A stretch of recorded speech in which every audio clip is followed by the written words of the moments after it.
এই যে সাধু সঙ্গ করতে এসছি, সাধু সঙ্গ ততক্ষণ সার্থক নয় যতক্ষণ সাধুর সঙ্গে বিধি বিধান যতক্ষণ না তুমি আচরণ করছো।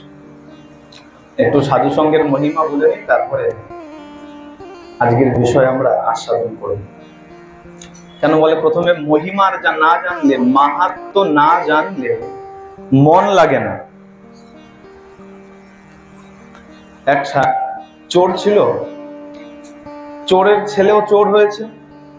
বর্তমানে তো তাই হয়, ডাক্তারের ছেলে ডাক্তার, ইঞ্জিনিয়ারের ছেলে ইঞ্জিনিয়ার, পাঠকের ছেলে পাঠক, ব্যবসায়ীর ছেলে ব্যবসায়ী, আর চোরের ছেলেও চোর হবে।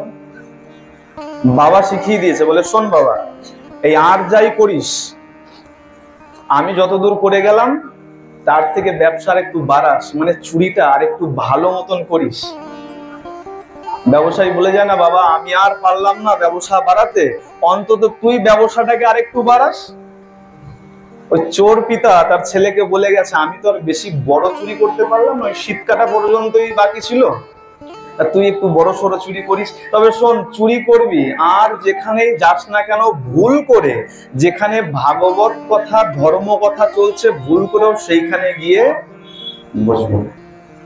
আর যাই করিস তুই, কিন্তু যেখানে ভাগবত কথা চলছে সেইখানে গিয়ে, ধর্ম কথা চলছে সেইখানে গিয়ে ভুল করেও বসবি।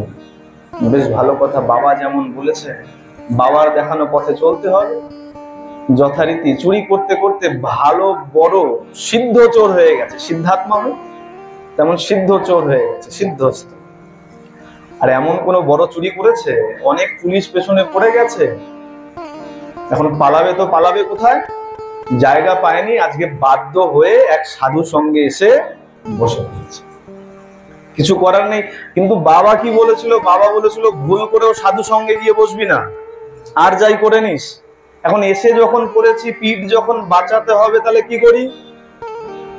বেশ, তাহলে উপায় কি? বলে উপায়ও বের করতে হবে। উপায় কি করেছে?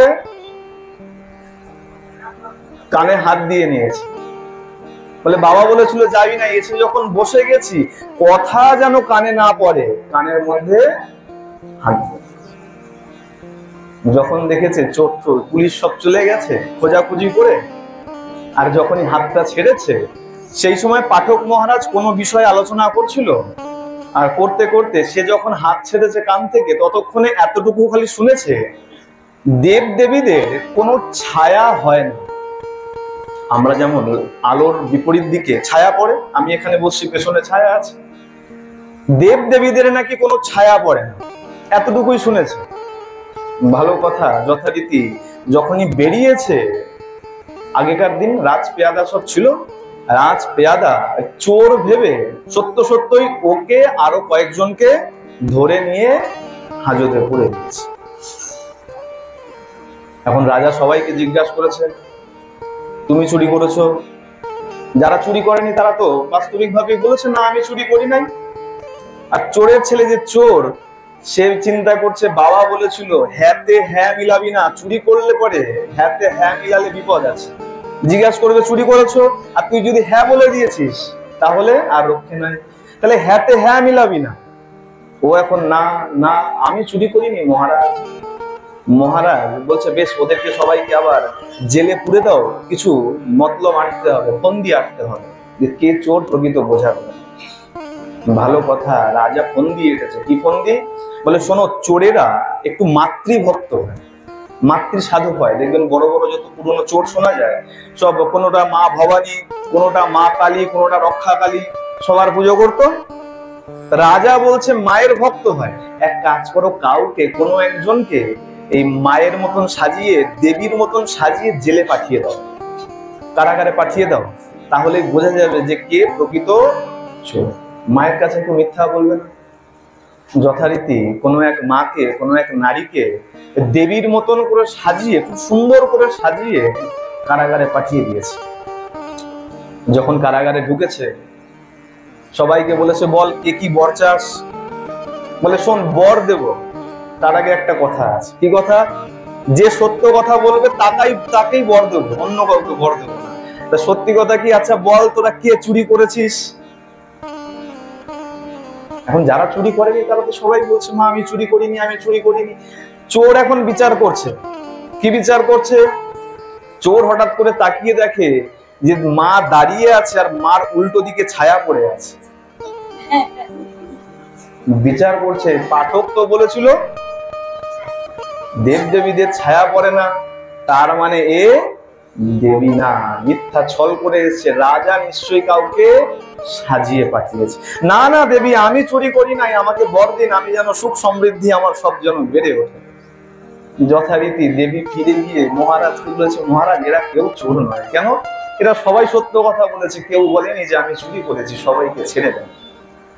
যে প্রকৃত চোর, ওই চোর বেরিয়েছে জেল থেকে, বেরিয়ে চিন্তা করছে ওই এক মুহূর্তের একটা কথাতে আমি যদি রাজার কারাগার থেকে মুক্ত হয়ে আবার জীবনে আমার নিজের জীবনে ফিরে আসতে পারি, তাহলে যদি আমি জীবন ভর ওই পাঠক মহারাজের কথা শুনি, তাহলে আমি যমরাজের কারাগার থেকেও মুক্ত হয়ে আমি বৈকুণ্ঠে গমন করতে পারবো। প্রেম সেগুলো। সুতরাং এই ভাগবতে আসলাম আর শুনলাম, আনন্দ করলাম, রাধে রাধে করলাম, বাড়ি চলে গেলাম, কাজের কাজ কিছু। চোর কি করেছিল? চোর পালন করেছিল। পাঠক মহারাজ কি বলেছে সেটা মনে রেখেছিল। আমরা পাঠ শুনি, 2 ঘন্টা 3 ঘন্টা পাঠ শুনি, কিন্তু বিচার করি না পাঠে কি আলোচনা হচ্ছে, ভগবানের কোন প্রসঙ্গে ভগবান আমাদেরকে কি পথ দেখাচ্ছে। যতক্ষণ না বিচার করবে ততক্ষণ কোনো লাভ হবে। আগে বিচার করতে হবে আর জীবনে সেই পথকে আনতে হবে। যদি না আনো, যতই পাঠ শুনে নাও আর যাই করে নাও না কেন, আখেরে লাভ কিছু কিন্তু হবে। প্রেম সে বলো। সুখদেব গোস্বামী পাঠ। আসুন আমরা একটু ভাগবতীয় আসর, ভাগবতীয় কথার মধ্যে প্রবেশ করি। প্রথমে উপাখ্যান শোনানোর একটাই কারণ, ভাগবত কথা যেখান থেকে শোনেন না কেন, যতক্ষণ না জীবনে আচরণ করছেন, আচরণবান হচ্ছেন, ততক্ষণ কোনো লাভ। যতক্ষণ লজ্জা আছে, লজ্জা থাকলে কিছু লাভ। অনেকের কপাল খালি আছে, তিলক কেটে আসেন লজ্জায়, না এগুলো করা উচিত। যখন ভাগবতে আসবেন, ভাগবতে আসার উপযুক্ত বেশভূষা ধারণ করে আসা উচিত। বিয়ে বাড়িতে নিশ্চয়ই কেউ বাড়ি পরা কাপড় পরে চলে যান? যান? বাড়িতে যে বস্ত্র পরিধান করে চলে যান? যান না? বলে না ওখানে ভালো করে সেজে গুজে যেতে হবে। আরে লোক দেখানোর জন্য যদি ভালো করে সাজেন, আমার গোবিন্দের কাছে আসলে তাহলে কেমন করে সেজে আসা উচিত? আমার প্রাণ গোবিন্দ দেখবে।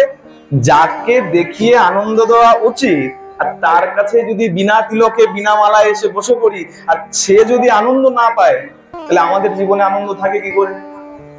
এই কারণে সবসময় ভাগবতীয় আসরে সাধুর সঙ্গে উপযুক্ত বসন পরিধান করে, বসন বলতে শুধু ওই সাধারণ জামা কাপড় নয়, মালা তিলক ধারণ করে তারপরেই যাওয়া উচিত। আমাকে যেমন অনেকে জিজ্ঞাসা করে, বলে বাবা এত মোটা করে তিলক পরার কি দরকার, সরু করেও তো পরা যায়।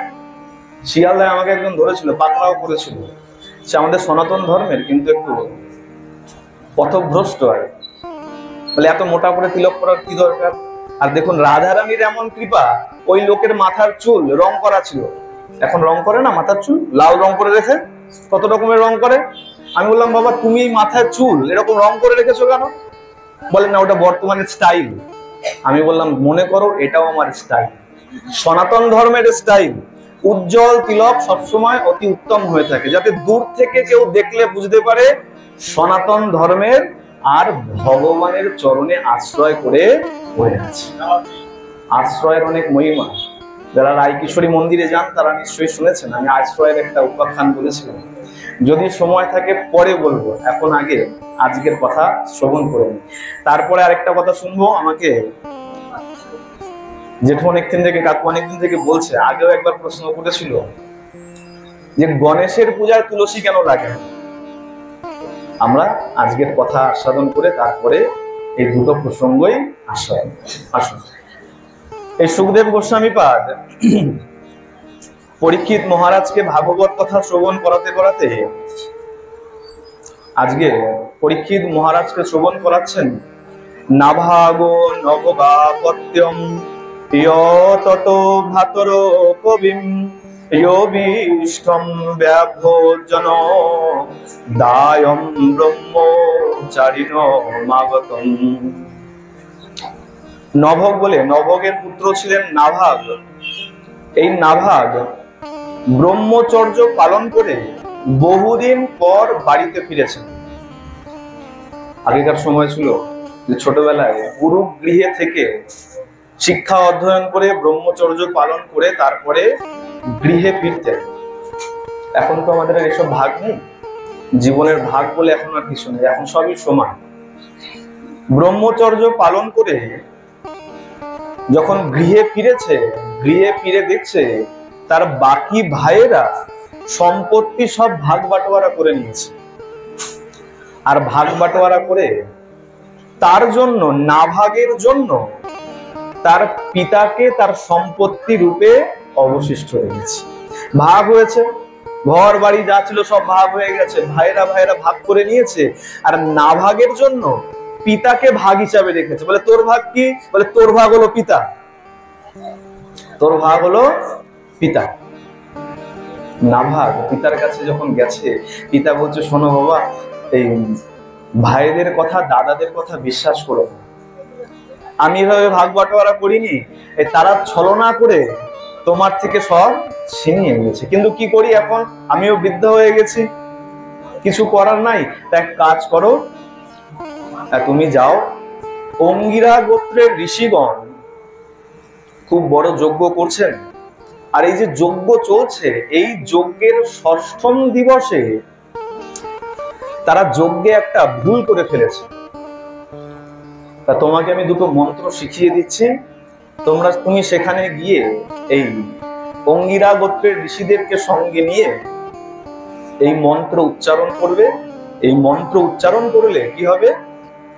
সেই যজ্ঞের যে অনিষ্ট আছে, যে মন্ত্রের ত্রুটি আছে, সেই ত্রুটি মুক্ত হয়ে ওই ব্রাহ্মণগণ, মহর্ষিগণ সবাই স্বধাম গমন করবে, বৈকুণ্ঠ ধাম গমন করবে।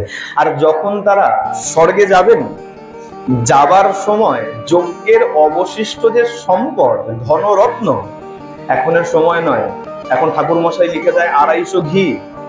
তারপরে আমরাও বিচার করি ২৫০ ঘি কি হবে? আগুনেই তো পুড়বে। বলে ১০০ গ্রাম এনে দে, হয়ে যাবে।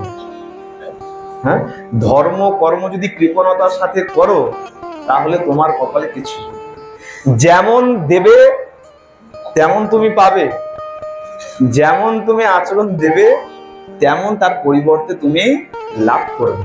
এ কারণে ধর্ম কর্মের সময় কদাপি কখনো কৃপণতা করা উচিত। আগেকার সময় এখনের মতো নয়, আগেকার সময় ধন সম্পত্তি, বস্ত্র, বিভিন্ন অলংকার, মণি মাণিক্য পর্যন্ত আহুতি দেওয়া হতো দেবতাদের উদ্দেশ্যে। যথারীতি সেই নাভাগ পিতার কথা মতন সেই অঙ্গিরা ঋষিগণ, গোত্রের ঋষিগণ যেখানে যজ্ঞ করছেন, যজ্ঞস্থলীতে উপস্থিত হয়েছেন। আর সেখানেও সে মন্ত্র যখন উচ্চারণ করেছে, অঙ্গিরা গোত্রের ঋষিগণ মন্ত্রের উচ্চারণ শুনে বড় প্রীত হয়েছে। আর তাদের যে মন্ত্র দোষ ছিল, সেই দোষ থেকে, ত্রুটি মুক্ত হয়ে তারা স্বর্গে গমন করেছে। আর যাবার সময় নাভাগকে বলে গেছে, বাবা শোন, যজ্ঞা অবশিষ্ট এই যত ধন রত্ন সম্পত্তি আছে সব তো, এগুলো সব তুই গ্রহণ কর বলে তারা স্বর্গে চলে গেছে। যথারীতি যখন স্বর্গে চলে গেছে, তাদের কথা মতন সেই সম্পত্তি যখন সে নিতে যাবে, ধন রত্ন অবশিষ্ট অংশ, যজ্ঞের অবশিষ্ট অংশ যখনই নিতে যাবে, তখনই দেখছে উত্তর দিক থেকে কৃষ্ণ বর্ণের এক পুরুষ এগিয়ে এসে নাভাগকে বলছে যে, দাঁড়াও, কি করছো তুমি? এই ধন সম্পত্তি এগুলো তোমার নয়, তাহলে এগুলো সব আমার। বলে এটা কেমন হলো? এই যে ঋষিগণ সবাই যখন স্বর্গে গেছেন, আমাকে ভুলে গেছেন, এই ধন সম্পত্তি সব যেন আমি গ্রহণ করি, আর আপনি বলছেন এগুলো আমার নয়, এগুলো আপনার। এ কেমন ধরো কথা? বলে শোনো, এ বিষয়ে তোমার পিতাই তোমাকে ভালো উপদেশ করতে পারে। এক কাজ করো, পিতার কাছে যাও আর গিয়ে এর কারণ জিজ্ঞাসা করে এসো। নাভাগ পিতৃভক্ত ছিল, সোজা চলে গিয়েছেন পিতার কাছে। পিতার কাছে গিয়ে যখন পিতাকে জিজ্ঞাসা করেছে, পিতা এমন এমন এক কৃষ্ণ বর্ণের পুরুষ এসে আমাকে এই সম্পত্তি নিতে বাধা দিয়েছে, আর তিনি আমাকে আপনার কাছে পাঠিয়েছে কারণ জানবার জন্য। আপনি কৃপা করে কারণ বলুন, আমি এটা কিছু বুঝতে পারছি না, কি ঘটনা ঘটছে। তখন নভোগ বলছে, দুটো নাম, এক নাম নয়, নভোগ আর নভোগের পুত্র নাভাগ। ভালো করে শুনবেন, হ্যাঁ, শব্দের প্রতি ধ্যান দিতে হবে। নভোগ তখন তার পুত্র নাভাগকে বলছে, বাবা তুই ঠিকই বলেছিস, এই যে কৃষ্ণবর্ণের যে পুরুষ এসছে তিনি অন্য কেউ নয়, তিনি হলেন রুদ্র ভগবান মহাদেব। বলিয়ে দেবাদিদেব মহাদেব কি। এটা অন্য কেউ নয়, তাহলে কে? ইনি রুদ্র ভগবান। আর শোন, এক সময় যখন দক্ষ প্রজাপতি যজ্ঞ করেছিলেন, সেখানে ব্রাহ্মণগণ, দক্ষ প্রজাপতি আদি সবাই সিদ্ধান্ত নিয়েছিলেন যজ্ঞের অবশিষ্ট অংশ যেটা থাকবে সেটা দেবাদিদেব মহাদেব গ্রহণ করবে, রুদ্রগণের তার উপরে প্রথম অধিকার থাকবে। আর সেই হিসাবে সত্য সত্যই এই যজ্ঞাবশিষ্ট যে অংশ তার উপরে রুদ্র ভগবানেরই প্রথম অধিকার। যখন শুনেছে, এই নাভাগ আবার সে যজ্ঞস্থলীতে পৌঁছে গেছে। আর যজ্ঞস্থলীতে গিয়ে রুদ্র ভগবানকে আগে প্রণাম করেছেন, হে রুদ্রদেব, পিতা আমাকে সবকিছু বিস্তারে বলেছেন, আর আমি সত্যি অপরাধ করেছি, আপনার অংশ জোরপূর্বক আমি নিয়ে নিচ্ছি। এখন এসব বিচার আছে? লাখ টাকা যদি রাস্তায় পড়ে থাকে আর কেউ যদি এসে বলে বাবা ভুল করে আমার পকেট থেকে পড়ে গেছে, আমরা বলবো আগে প্রমাণ দাও। আর নাভাগ কেমন দেখুন, পিতা যখন বলেছে যে হ্যাঁ পুত্র, এই অংশের উপরে প্রথম দেবাদিদেব মহাদেবের ভাগ, এত এত ধন সম্পত্তি পড়ে রয়েছে, নাভাগ গিয়ে কিন্তু মিথ্যা কথা বলে না, গিয়ে পিতা যা বলেছেন তাই বলেছে যে হ্যাঁ মহাদেব, পিতার কথা অনুযায়ী এই সবকিছুর সর্বাগ্রে অধিকার আমার অপরাধ হয়েছে, আমাকে ক্ষমা করে দিন। প্রণাম নিবেদন করেছে। যখন প্রণাম করেছে, মহাদেব তুষ্ট হয়ে গেছে। বলে মহাদেবের ধন সম্পত্তিতে কি প্রয়োজন? ধন সম্পত্তি নিয়ে তো মহাদেবের কোনো প্রয়োজন নাই। রামকথা একটা খুব সুন্দর প্রসঙ্গ আসে। এই ভগবান মহাদেব 1,00,000 শ্লোকের রামায়ণ রচনা করেছিলেন। রাম শব্দ যেটা আছে 2 অক্ষর তো, রয়াকার ম, 1,00,000 শ্লোকের এই সম্পূর্ণ রামায়ণ রচনা করেছিলেন। মহাদেবও কত বড় ত্যাগী দেখুন। যখন 1,00,000 শ্লোকের রামায়ণ রচনা করেছে, আর 3 লোক, স্বর্গ মর্ত পাতাল সবাই গিয়ে মহাদেবের দ্বারস্থ হয়ে গেছে। হে মহাদেব, আপনি তো সর্বত্যাগী, এই সম্পত্তি রেখে আপনার কি লাভ? সম্পত্তি কি? আমরা এখন সম্পত্তি বলতে অর্থ বুঝি। বাড়িতে গীতা ভাগবত যে আছে তাকে আমরা সম্পত্তি মনে করি না। আমরা যে সনাতন ধর্মে জন্মগ্রহণ করেছি, এটাও যে কত বড় সম্পদ আমাদের জন্য, এটাও আমরা বিচার করি না। ত্রিলোক গিয়ে মহাদেবের দ্বারস্থ হয়েছেন, মহাদেব আপনি সর্বত্যাগী, আর এত বড় সম্পত্তি, 1,00,000 শ্লোকের রামায়ণ, এত বড় সম্পত্তি রেখে আপনি কি করবেন? বলে বেশ, তাহলে কি চাও? বলে ভাগ করে দিন। ভাগ করতে আরম্ভ করেছে। 1,00,000কে যখন ভাগ করেছে, হ্যাঁ, 33,000, 33,000, 33,000, তাতেও 1,00,000 তো পূরণ হয় না, অবশিষ্ট থেকে যায়। 3 ভাগ করলে পূরণ হয় না, তাতেও যা অবশিষ্ট রয়েছে তাকে আবার ভাগ করেছে। 3,300, 3,300, 3,300, আবার ভাগ লাগিয়েছে। আর সবার শেষে গিয়ে দেখা গেছে 332 অক্ষরের এক শ্লোক এসে দাঁড়িয়েছে। বলে এত বড় শ্লোক রেখেও কি করবেন? আপনি তো সর্বত্যাগী। বলে তাহলে কি বলো? বলে এটাকেও ভাগ করুন। আবার যখন ভাগ লাগিয়েছে, 3 ভাগ তো, 32কে যখনই 3 দিয়ে ভাগ করেছে, 30 তো ভাগ হয়ে গেছে, আর বাকি পড়ে আছে 2, আর সেই 2 হলো রয় আকার আর ম। মহাদেব বলছে এত তো সব নিয়ে নিলে, এই 2 অক্ষর আর তুমি চেয়েও না, এই 2 অক্ষরের সম্পদটা কেবলমাত্র আমি আমার কাছে রাখি। এই কারণে বলা হয় যে পঞ্চমুখে রাম নাম গান বলিয়া শিব শঙ্কর ভোলানাথ কি। কত বড় ত্যাগী তাহলে, মহাদেবের মতো ত্যাগী নাই। আজকে মহাদেব তাই কি করলেন, সমস্ত কিছু যা অবশিষ্ট ছিল সন্তুষ্ট হয়ে প্রীত হয়ে নাভাগকে সব দান করে দিলেন। যে তোমার মতো সত্যবাদী পুত্র, তোমার পিতাও সত্য কথা বলেছে, তুমি এসে অনায়াসে আমাকে মিথ্যা বলতে পারতে, কিন্তু মিথ্যার আশ্রয় করনি, সত্য কথা বলেছো, আমি সন্তুষ্ট হয়ে সবকিছু আমি তোমাকে দিলাম। আর শুধু তাই নয়, তুমি তো পূর্বে বেদের মন্ত্রদ্রষ্টা হয়েছ। পিতা এত বড় ঋষি ছিলেন, আর পিতার কারণে পিতার সাথে সাথে তুমিও মন্ত্রদ্রষ্টা ঋষি হয়েছ। উপরন্তু আমি তোমাকে সনাতন ব্রহ্ম জ্ঞান প্রদান করছি। মহাদেব যথারীতি এই নাভাগকে ব্রহ্ম জ্ঞান প্রদান করলেন, আর সব ধনসম্পত্তি দিয়ে সেইখান থেকে অন্তর্ধান। এই যে নাভাগ, সুখদেব গোস্বামীপাদ বলছেন, এই যে নাভাগ, ধর্মাত্মা নাভাগ, এই নাভাগেরই পুত্র হয়ে জন্মগ্রহণ করেছিলেন মহারাজ রাজর্ষি অম্বরীশ। এই নাভাগেরই পুত্র হলেন অম্বরীশ। এখন যখন এই অম্বরীশের কথা বলেছেন, আর বলেছেন বলে দেখো এই অম্বরীশ কত বড় ধর্মাত্মা ছিলেন।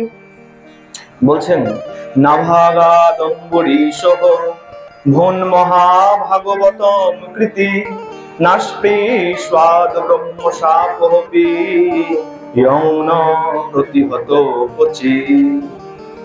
এই যে অম্বরীশ মহারাজ, নাভাগের পুত্র অম্বরীশ মহারাজ এত বড় ধর্মাত্মা ছিলেন যে ব্রহ্ম সাপকে কখনো প্রতিহত করা যায় না। ব্রহ্ম সাপ, ব্রহ্মবান, যাকে কখনো প্রতিহত করা যায় না, সেই ব্রহ্ম সাপ পর্যন্ত অম্বরীশ মহারাজের কাছে এসে তার কোনো ক্ষমতা বিস্তার করতে দেয়। এত বড় ধর্মাত্মা ছিলেন। যখন এই প্রসঙ্গ বলেছেন, তখন পরীক্ষিত মহারাজ সুখদেব গোস্বামীপাদের কাছে করজোড়ে বিনতি করেছেন যে আমাকে এই অম্বরীশ মহারাজের চরিত্র শ্রবণ করান। যার কাছে ব্রহ্ম সাপ পর্যন্ত তুচ্ছ হয়ে যায়, যার কাছে এসে ব্রহ্ম সাপ পর্যন্ত ফিরে যায়, এমন ধর্মাত্মার জীবন চরিত্র আমাদের শ্রবণ করে। যখন শুনতে চেয়েছে, এটা যেন ভগবানের কাছে ভক্তের কথা শ্রবণ করে। পরীক্ষিত মহারাজের আনন্দ এত হয়েছে, কত আনন্দ, যেন মনে হচ্ছে ভগবানের কাছে ভক্তের কথা শুনতে চেয়েছে। ভগবানের কাছে যদি কেউ ভক্তের চরিত্র শুনতে চায়, ভগবানের মনে এত আনন্দ হয় যে এতদিন পরে সুযোগ পেয়েছি যে ভক্তের একটু গুণগান কীর্তন করব। বাপের কাছে ছেলের কথা জানতে চাও, আর ছেলে যদি আবার উত্তম হয়, স্নেহশীল হয়, বাবা দেখবেন বলতেই আছে আমার ছেলে এটা করেছে ওটা করেছে। ঠিক তদ্রূপ ভগবানের কাছে যদি ভক্তের কথা জানতে চাওয়া হয়, ভগবান যেন একদম স্বতঃস্ফূর্ত ভাবে বলতে থাকে। আর ঠিক তদ্রূপ আজ যখন পরীক্ষিত মহারাজ যখন সুখদেব গোস্বামীকে জিজ্ঞাসা করলেন যে আমাকে তাহলে অম্বরীশ মহারাজের চরিত্র শ্রবণ করান, এই পরীক্ষিত মহারাজের প্রশ্ন শুনে, জিজ্ঞাসা শুনে সুখদেব গোস্বামীপাদের মনে এত আনন্দ হয়েছে, স্বতঃস্ফূর্ত ভাবে আজকে অম্বরীশ মহারাজের চরিত্র বর্ণন করতে আরম্ভ করেছে। বলে কতটা প্রীত হয়েছে দেখো, কি বর্ণন করছে। বলছে দেখুন, এই যে অম্বরীশ মহারাজ, তিনি সর্বক্ষণ এই সপ্তদ্বীপপতি মহিম, এই সপ্তদ্বীপের রাজা ছিলেন, আর সর্বক্ষণ ভগবান বাসুদেবের স্মরণ নিয়ে যা যা কর্ম করার তাই করতেন। আর কেমন বলে, শুধু স্মরণ নয়, দেহের এক একটি অঙ্গকে ভগবানের এক এক সেবায় লাগিয়ে দিয়েছে। এখান থেকে একটু বিচার করবেন।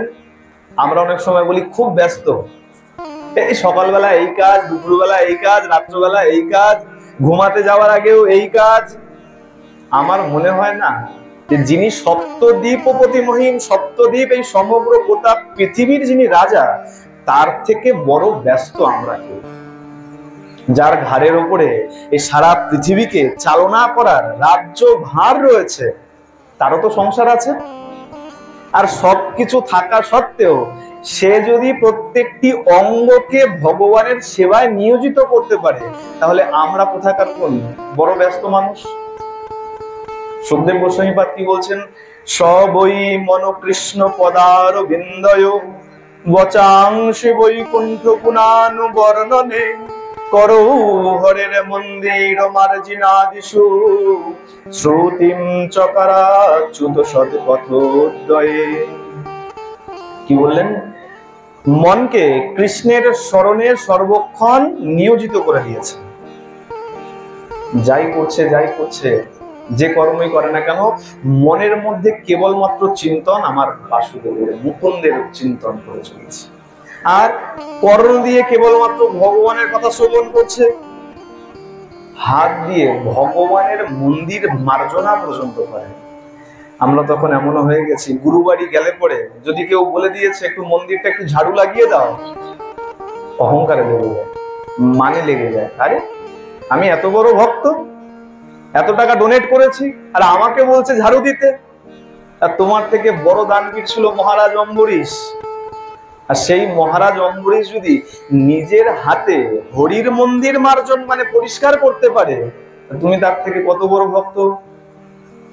আমরা এখন বিচার করি, গিয়ে দেখবেন বৃন্দাবনে যারা গেছেন, কোটিপতি, লাখপতি নয়, কোটিপতি শেঠেরা বৃন্দাবনের বিভিন্ন মন্দিরে, শুধু মন্দির নয়, বৃন্দাবনের রাস্তায় পথে ঘাটে পর্যন্ত ঝাড়ু লাগাচ্ছে। কোটিপতি শেঠজি। আমরা বিচার করি, এই মন্দিরে গিয়ে আমরা ঝাড়ু দেবো, আমরা বাসন মেজে দেবো, কেমন লাগে না? ভগবানের ছোট থেকে ছোট সেবাও ভগবানের দৃষ্টি আকর্ষণ, প্রেম সে হলো। এ কারণে যখন যেখানে যাও, মন্দিরে যাও, যার বাড়ির মন্দির হোক, যে এলাকার মন্দির হোক, মন্দিরে গেলে পরে অবশ্যই সেবার কাজ নিজে হাতে। এখন তো এতটুকু পর্যন্ত হয়, আমরা যদি একটু ধনী ব্যক্তি হয়ে যাই, বাড়িতে পূজারি পর্যন্ত রেখে দেয়। সময় হয় না বাবা, ওই পূজারি আছে, পূজারি মানে সোজা কথা কাজের লোক আছে, কাজটা সামলে দেয়, তাই না?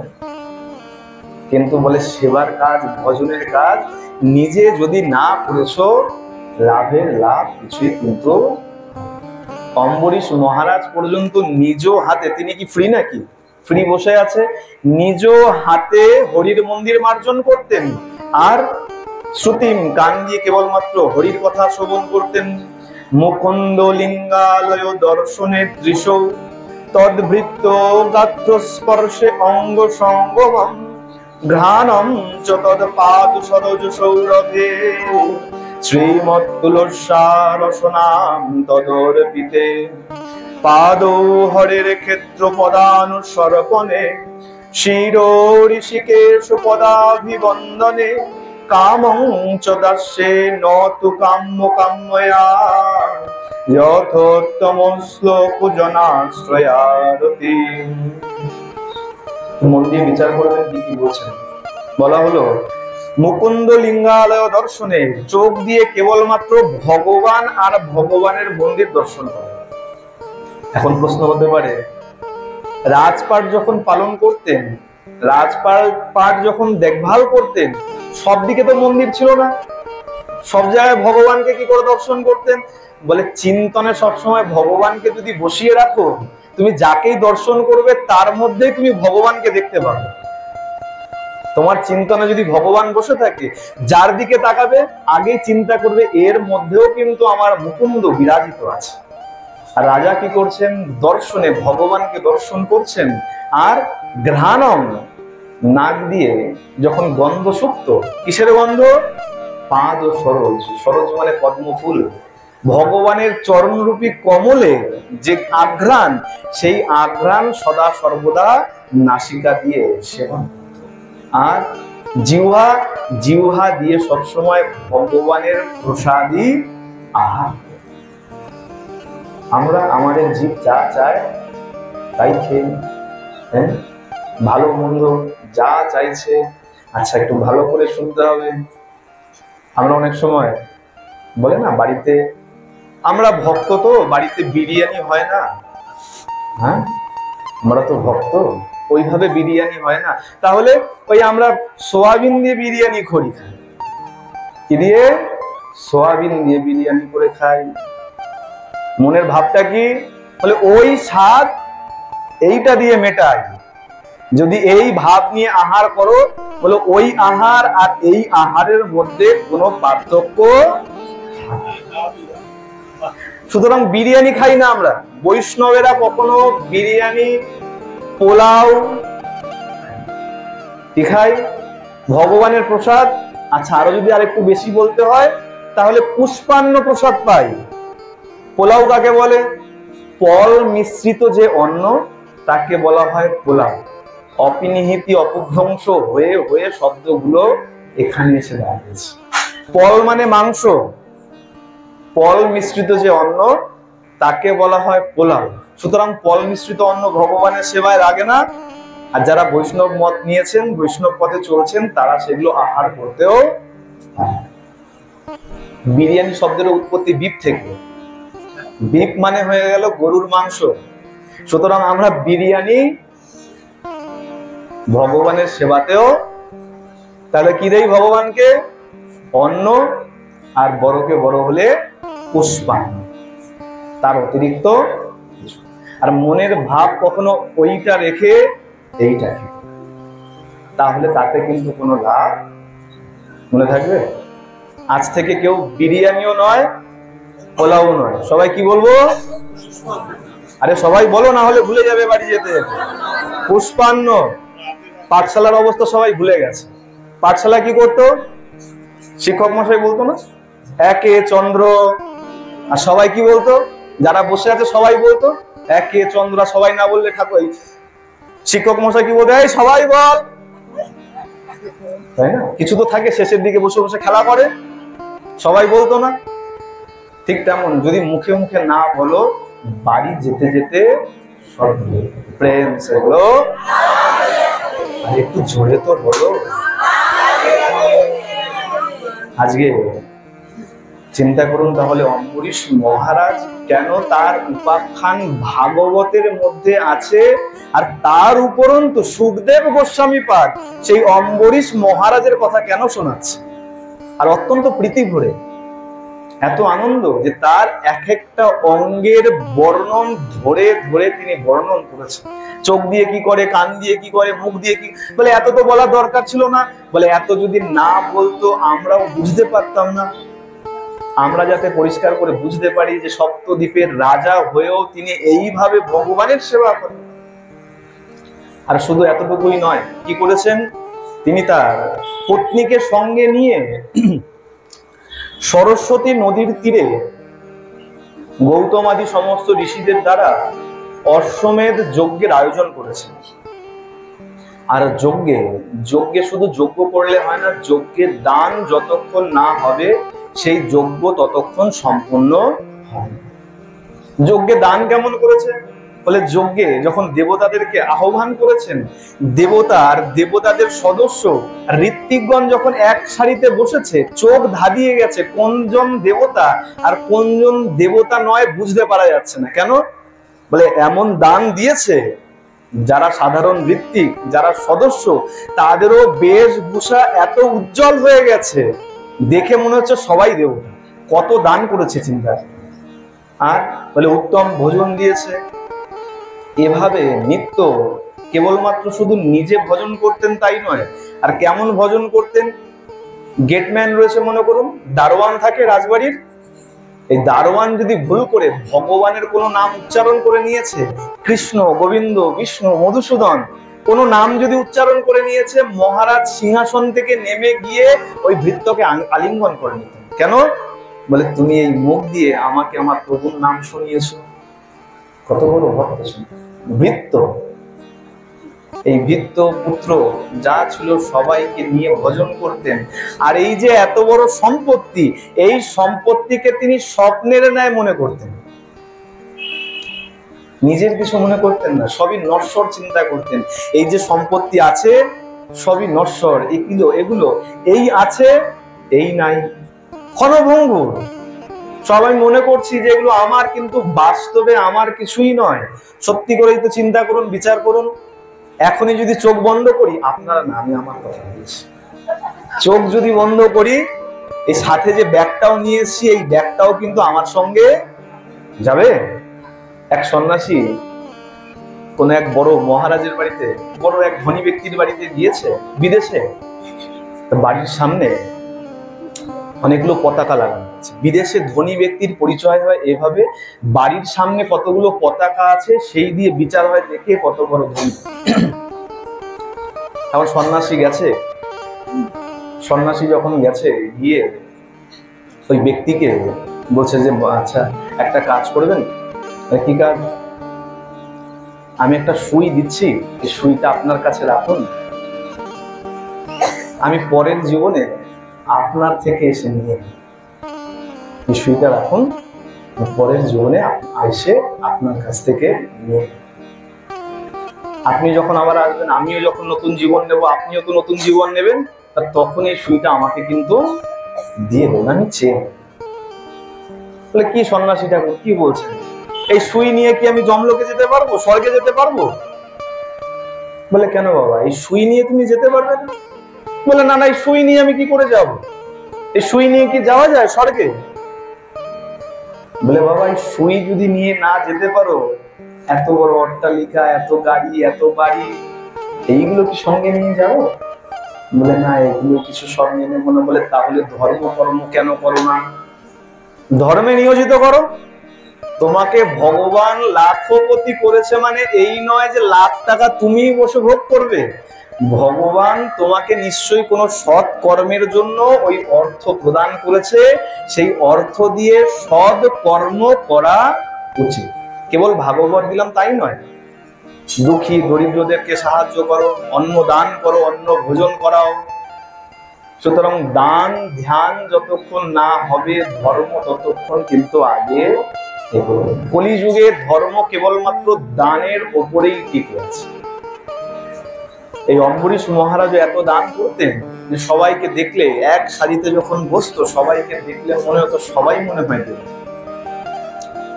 এই দান করতে করতে, ভগবানের ভক্তি করতে করতে এমন ভক্তি লাভ করেছেন, উত্তম ভক্তি লাভ করেছেন। আর ভক্তি কেমন? বলে কেবলমাত্র ভগবান নয়, ভক্তের প্রতিও তার বিশেষ ভক্তি ছিল। আমরা বিচার করি তো, এই বৈষ্ণব এরকম, ওই বৈষ্ণব এরকম না, সবাই ভক্ত। কারোর মধ্যে ত্রুটি দেখার জন্য ভগবান তোমাকে জাজ বানিয়ে পাঠায়নি যে তুমি এসে বিচার করবে এ কেমন ও কেমন। আমরা নিন্দা করি না, ওই ওই ওই মহারাজের মধ্যে এই ত্রুটিটা আছে। আমরা নিজে চিন্তা করি না যে আমাদের মধ্যে কত ত্রুটি আছে। হ্যাঁ, আঙুল যখন দেখাচ্ছ, একবার বিচার করে দেখো, তুমি একটা আঙুল দেখাচ্ছ আর বাকি তিনটে আঙুল কিন্তু তোমার দিকে ঘুরে আছে। তার মানে তার থেকে বেশি দোষ কিন্তু নিজের মধ্যে আছে। প্রেম সে বলো, দোষ ত্রুটি কখনো গুনতে নাই, যত পারবে পুণ্য কামাও। কি করে? অপরের স্বীকৃতি, অপরের মধ্যে কি গুণ আছে তার যশ কীর্তন করে। নিজের আমার এত গুণ আছে, আমি এত ভালো পাঠক, আমি এত বড় বক্তা নয়। অপরের মধ্যে কি ভালো গুণ আছে সেটা কীর্তন করো, তাহলেই তোমারও যশ কীর্তন। এখন বলে দেখো এত ভক্তি করেছে, এখান থেকে বোঝা উচিত কত ভক্তি করেছে যে ভগবান পর্যন্ত এত প্রীত হয়ে গেছে, সুদর্শন চক্রকে অম্বরীশ মহারাজের রক্ষণের কাজে নিযুক্ত করে দিয়েছে। যাও সুদর্শন, তোমাকে আমি আজ্ঞা করলাম, সর্বক্ষণ আমার এই ভক্ত অম্বরীশের রক্ষণাবেক্ষণ করবে। চিন্তা করুন কত বড় ভক্ত হলে পরে আমরা আমাদের নিজের প্রিয় জিনিস তখনই কাউকে দেই যখন সে আমার অত্যন্ত স্নেহভাজন হয়। কখন দেই? আমার সন্তানকে দেই, আপনাদের কাউকে তো দেবো না। কেন? বলে না, আমার কাছে আমার সন্তানের থেকে স্নেহ বেশি আর কেউ নেই। তাহলে চিন্তা করুন, ভগবানও যদি নিজের সুদর্শন চক্র যদি কাউকে দিতে পারে, তাহলে সে কোন মাপের ভক্ত হতে পারে। আমরা অম্বরীশ মহারাজের কথা শুনি, কিন্তু একবার বিচার করি না অম্বরীশ মহারাজ কত উচ্চ মার্গের ভক্ত ছিলেন, যার জন্য ভগবান পর্যন্ত নিজের সুদর্শন চক্রকে তার রক্ষণের কাজে নিয়োজিত করে দিয়েছে। এভাবে যখন ভক্তি উত্তরোত্তর বেড়ে চলেছে, এক সময় এই মহারাজ অম্বরীশ সপত্নীক সম্বৎসর ব্যাপী দ্বাদশী ব্রত পালন করেছে। আজকে কি দ্বাদশী আছে? তো মিলে গেল তো, আজকে দ্বাদশী। আর অম্বরীশ মহারাজও দ্বাদশী ব্রতের মধ্যেই রয়েছে। এক বছর যখন এই দ্বাদশী ব্রত পালন করেছেন, আর দ্বাদশী ব্রত পালন করার পর যখন পারণ করবেন, পারণেরও নিয়ম আছে। এখন মুশকিল হয়ে গেল, আমাদের হাতে সময় নেই যে বইয়ের পৃষ্ঠা উল্টে একটু দেখব যে শাস্ত্র আমাদের জন্য কি বিধান রেখেছে। পারণের বিধান কি? পারণের বিধান কি? পারণ কি করে করতে হয়? সকালবেলা আগে ভগবানকে ভোগ নিবেদন করতে হবে, তৎপশ্চাৎ সাধু গুরু বৈষ্ণবের সেবা দিয়ে তার আজ্ঞা নিয়ে প্রসাদ গ্রহণ করে পালন করব। ভগবানকে ভোগ দিলাম আর প্রসাদ নিয়ে নিলাম, এটা বিধান সম্পূর্ণ। কিন্তু বর্তমান কলিযুগ তো, এখন অনেক সমস্যা আছে। ওই সকালবেলা কোথায় বৈষ্ণব পাবো, আর বৈষ্ণব যদি আসতে বিলম্ব করে তখন কি করব? তার থেকে আমরাও একদম সব ছাড়ো, শর্টকাট নিয়ম, জগন্নাথ দেবের মহাপ্রসাদ রাখো, সকালবেলা ওঠো, দাঁত মাজো আর প্রসাদ নিয়ে নাও, তাই তো?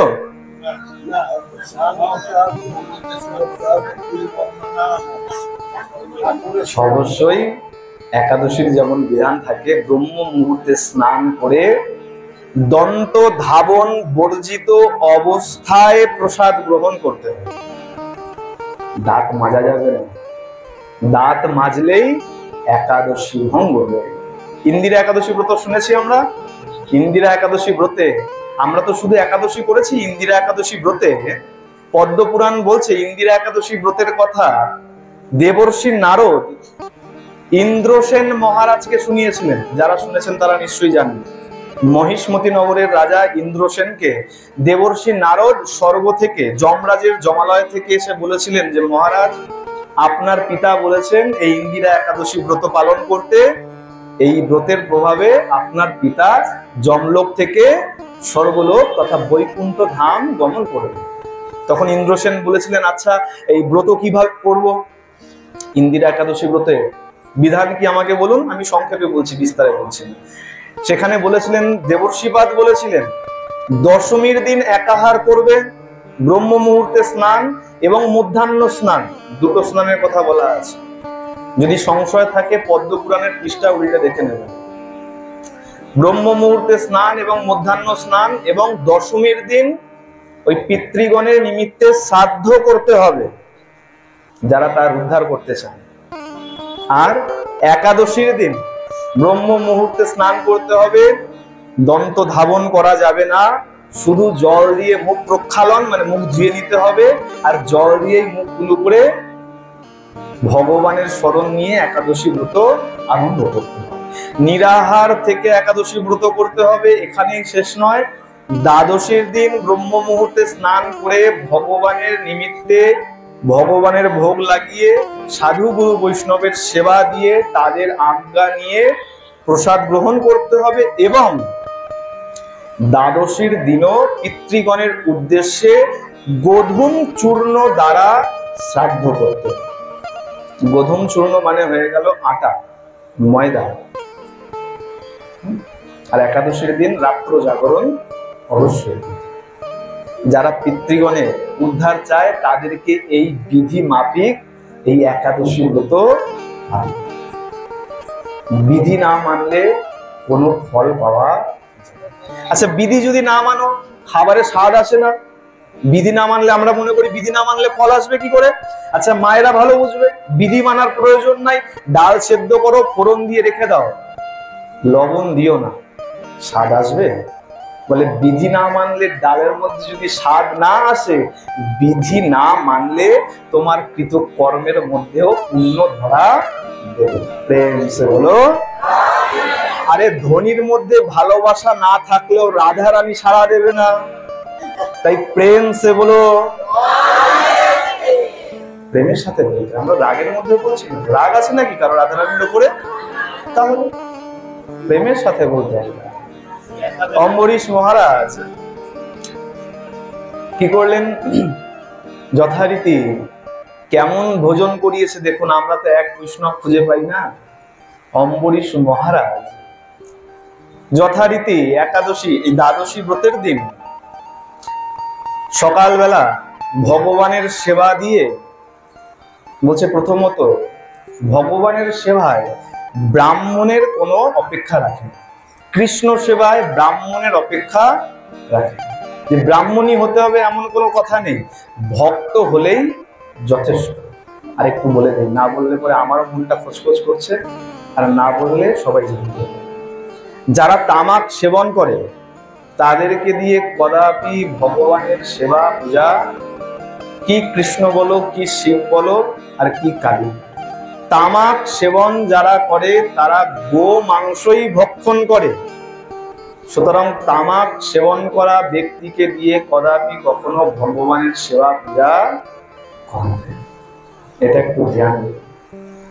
আজকে কি করলেন? অম্বরীশ মহারাজও ভোজন করালেন, যত ব্রাহ্মণ এসেছিলেন সবাইকে সুস্বাদু ভোজন করিয়েছেন। কেমন ভোজন?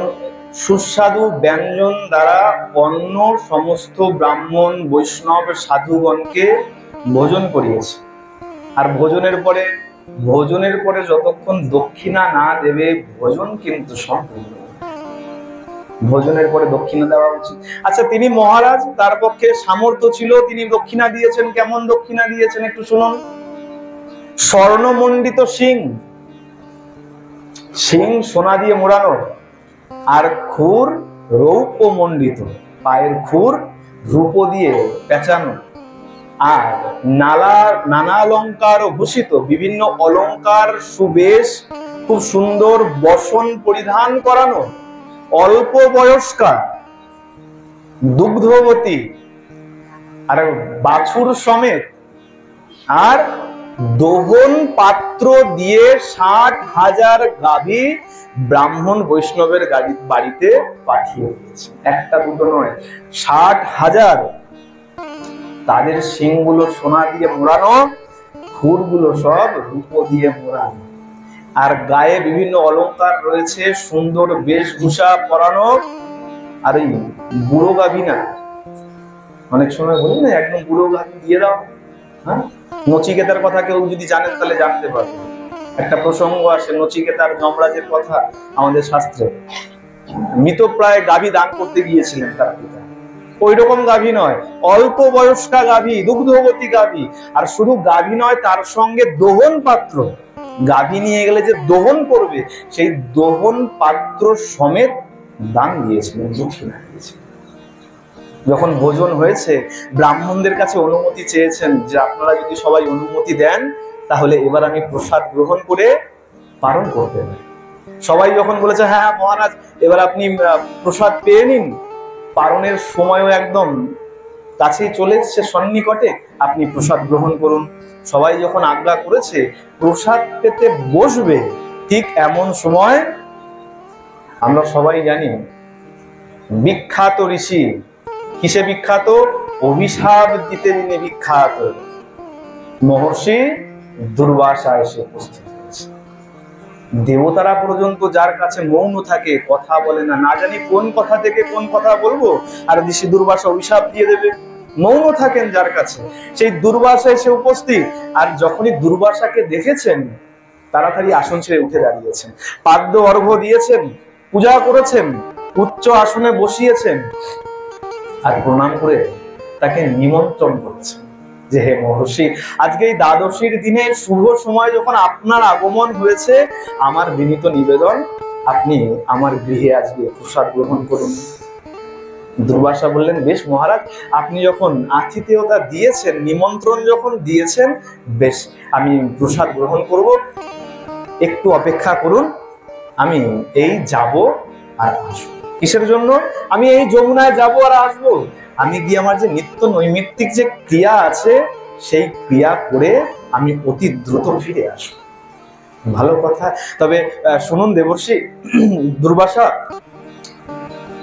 দয়া করে স্মরণে রাখবেন, পারণের সময় কিন্তু আর বেশি না। অতি দ্রুত যাবেন আর দ্রুত আসবেন, পারণের সময় একদম সন্নিকট। আপনি চিন্তা করবেন না আমি এই যাচ্ছি এই চলে গেছেন। সর্বত্র যিনি ব্রহ্মদ্রষ্টা, সবকিছুর মধ্যে যিনি ব্রহ্মকে দর্শন করেন, সেই ঋষি দুর্বাসা গিয়ে বক্ষ জলে নেমে দাঁড়িয়ে ধ্যানে মগ্ন হয়ে গেছে। ব্রহ্মের ধ্যানে মগ্ন হয়ে গেছেন। এমন মগ্ন হয়ে গেছেন তিনি যে কাউকে কথা দিয়ে এসছেন ভুলে গেছেন, বেমালুম ভুলে গেছেন। দেখো, এখান থেকেও শিক্ষা নেওয়ার আছে। যখন জপ করবে, যখন সন্ধ্যা করবে, যখন নাম জপ করবে, সংখ্যাবদ্ধ নাম জপ করবে, তার মধ্যে ডুবে যাবে। তোমার আশেপাশে কি হচ্ছে তোমার কান দিয়েও যেন না ঢোকে, এমন ভাবে তাহলেই তোমার সাধন সিদ্ধ হবে, নচেত সিদ্ধ। হরিদাস ঠাকুর নাম করতেন, যখন নাম করতেন নামের মধ্যেই ডুবে থাকতেন। এমন নয় যে নাম করতেন না সবাইকে দেখতেন, সবার প্রসঙ্গ শুনতেন, নয়। লক্ষ্মীরা গিয়েছিল, ইশারা করে বলেছিল যে মা বসো, নাম সংখ্যা পূর্ণ হলে তোমার সঙ্গে। আজকে দুর্বাসা আবক্ষ জলে ডুবে দাঁড়িয়ে আজকে সেই ব্রহ্ম ধ্যানে তিনি নিবিষ্ট হয়ে গেছে। এদিকে চিন্তায় পড়ে গেছেন মহারাজ অম্বরীশ। অর্ধ মুহূর্ত পর্যন্ত আর বাকি আছে, এবার কি করবে? এখনো পর্যন্ত মহর্ষি ফিরছেন না। সমস্ত মন্ত্রীদেরকে ডেকেছেন, ব্রাহ্মণ মন্ডলীকে ডেকেছেন, এখন আমার করণীয় কি বলে? এদিকে নিমন্ত্রণ দিয়েছি ব্রাহ্মণকে, ব্রাহ্মণ যদি এসে সেবা না নেয়, ভোজন না করে, তার পূর্বে আমি ভোজন করতে পারি।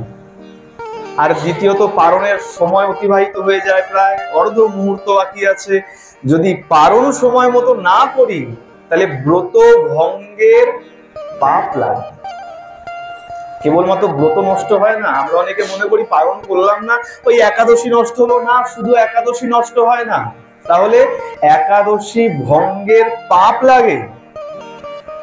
আমরা বিচার করি না, এই যে একাদশী নষ্ট হয়ে গেল, শুধু একাদশী নষ্ট হয় না, এই একাদশী ভঙ্গের পাপ পর্যন্ত লাগে।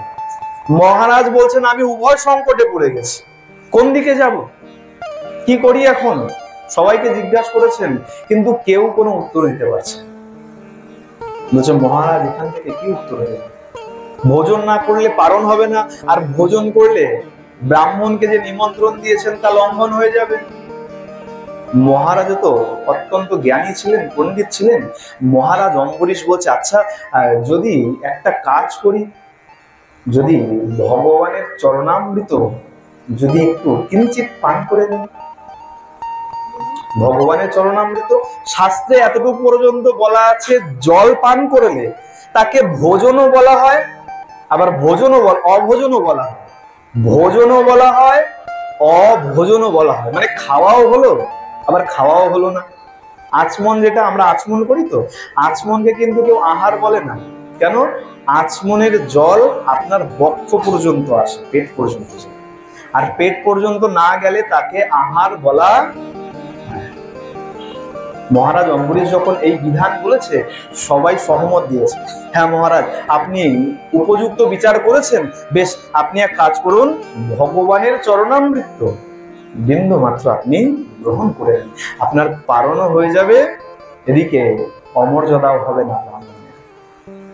ভালো কথা। আচ্ছা বিচার করুন, দুর্বাসা কিন্তু এখনো পর্যন্ত আবক্ষ জলে দাঁড়িয়ে ধ্যানে মগ্ন আছে, ধ্যান করে চলেছেন। যেই মাত্র মহারাজ হাতে বিন্দু মাত্র চরণামৃত নিয়ে যেই মাত্র গোবিন্দায় নমঃ বলে যেই পান করেছে, অমনি দেখতে না দেখতে দুর্বাসার ধ্যান কোথায় ছুটে গেছে, কোথায় ধ্যান ছুটে গেছে। ক্রোধোদ্দীপ্ত হয়ে, যিনি এতক্ষণ শান্ত ছিলেন, ক্রোধোদ্দীপ্ত হয়ে আজকে ছুটতে ছুটতে মহারাজের কাছে এসে মহারাজকে ভৎসনা করতে আরম্ভ করেছে। মহারাজ আপনি নিজেকে ভক্ত বলেন, আর আপনি আমাকে নিমন্ত্রণ দিয়ে আমাকে অভুক্ত রেখে আপনি ভোজন করেন কি করে? বলে দেখো দেখো, এ ভক্ত বলে, এ তো নিজেকেই ভগবান বলে মনে করে, ক্রোধ এমন হয়ে গেছে, কিন্তু মহারাজ অম্বরীশ কি করেছে? হাত জোর করে ক্ষমা চেয়েছেন। হে দেবর্ষি, ক্ষমা করবেন, আমার অপরাধ হয়ে গেছে, আপনি ক্ষমা করবেন। দুর্বাসা ঋষি বলছেন, ক্ষমা? তুমি নিজেকেই তো ঈশ্বর মনে করো, আমাকে নিমন্ত্রণ দিয়েছো, এক ব্রাহ্মণকে মধ্যাহ্ন ভোজনে নিমন্ত্রণ দিয়েছো, আর ব্রাহ্মণকে রেখে তুমি আহার গ্রহণ করো কি করে? ক্রোধ এমন হয়ে গেছে, দুর্বাসার ক্রোধ ভগবান শিবের রুদ্রের অংশ, এ কারণে বলে কথায় কথায় তার ক্রোধ। এমন ক্রোধ হয়ে গেছে, জটা ছিঁড়ে নিক্ষেপ করেছে অম্বরীশের। আর জটা দেখতে দেখতে অগ্নিদীপ্ত এক রাক্ষসীতে পরিণত হয়ে গেছে, তার নাম হলো কৃত্যা।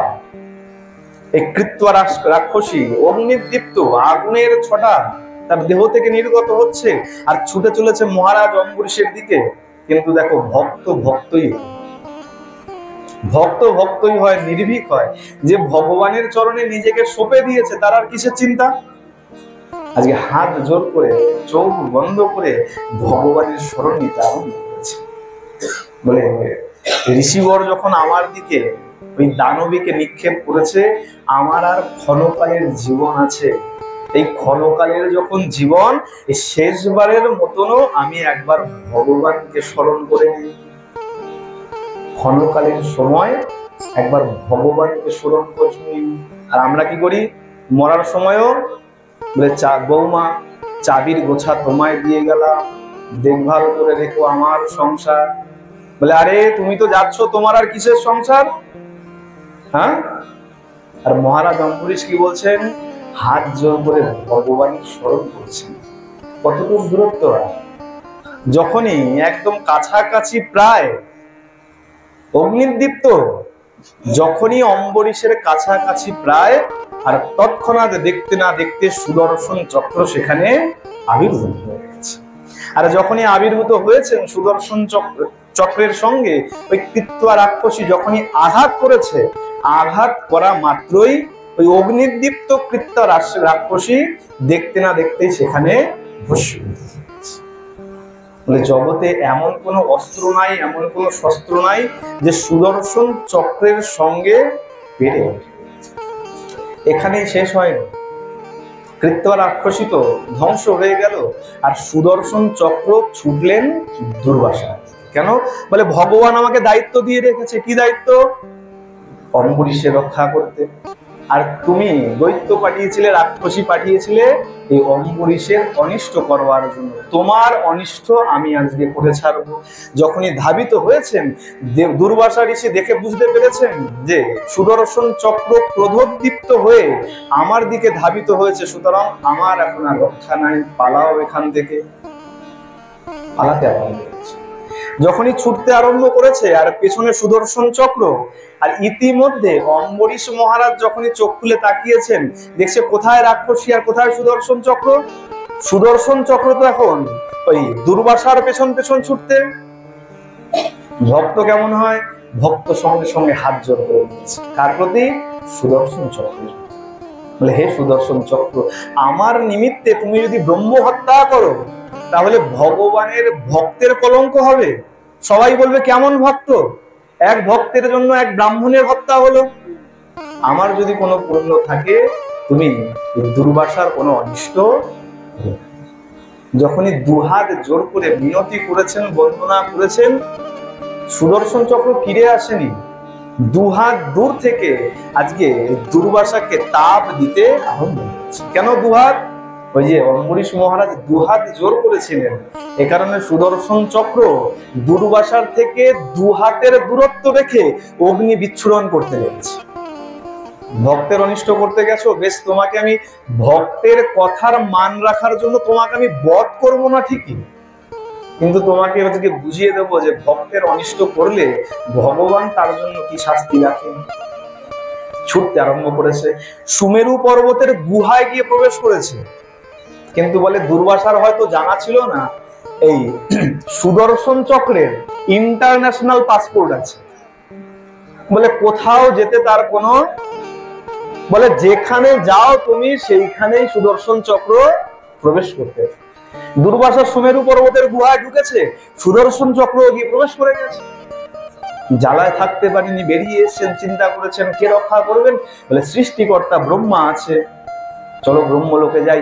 ছুটতে ছুটতে, পেছনে সুদর্শন চক্র, ছুটতে ছুটতে আজকে ব্রহ্মলোকে ব্রহ্মার কাছে এসে শরণ নিয়েছেন, হে ব্রহ্মা আমাকে ক্ষমা করুন, আমাকে রক্ষা করুন, আমাকে বাঁচান বাঁচান।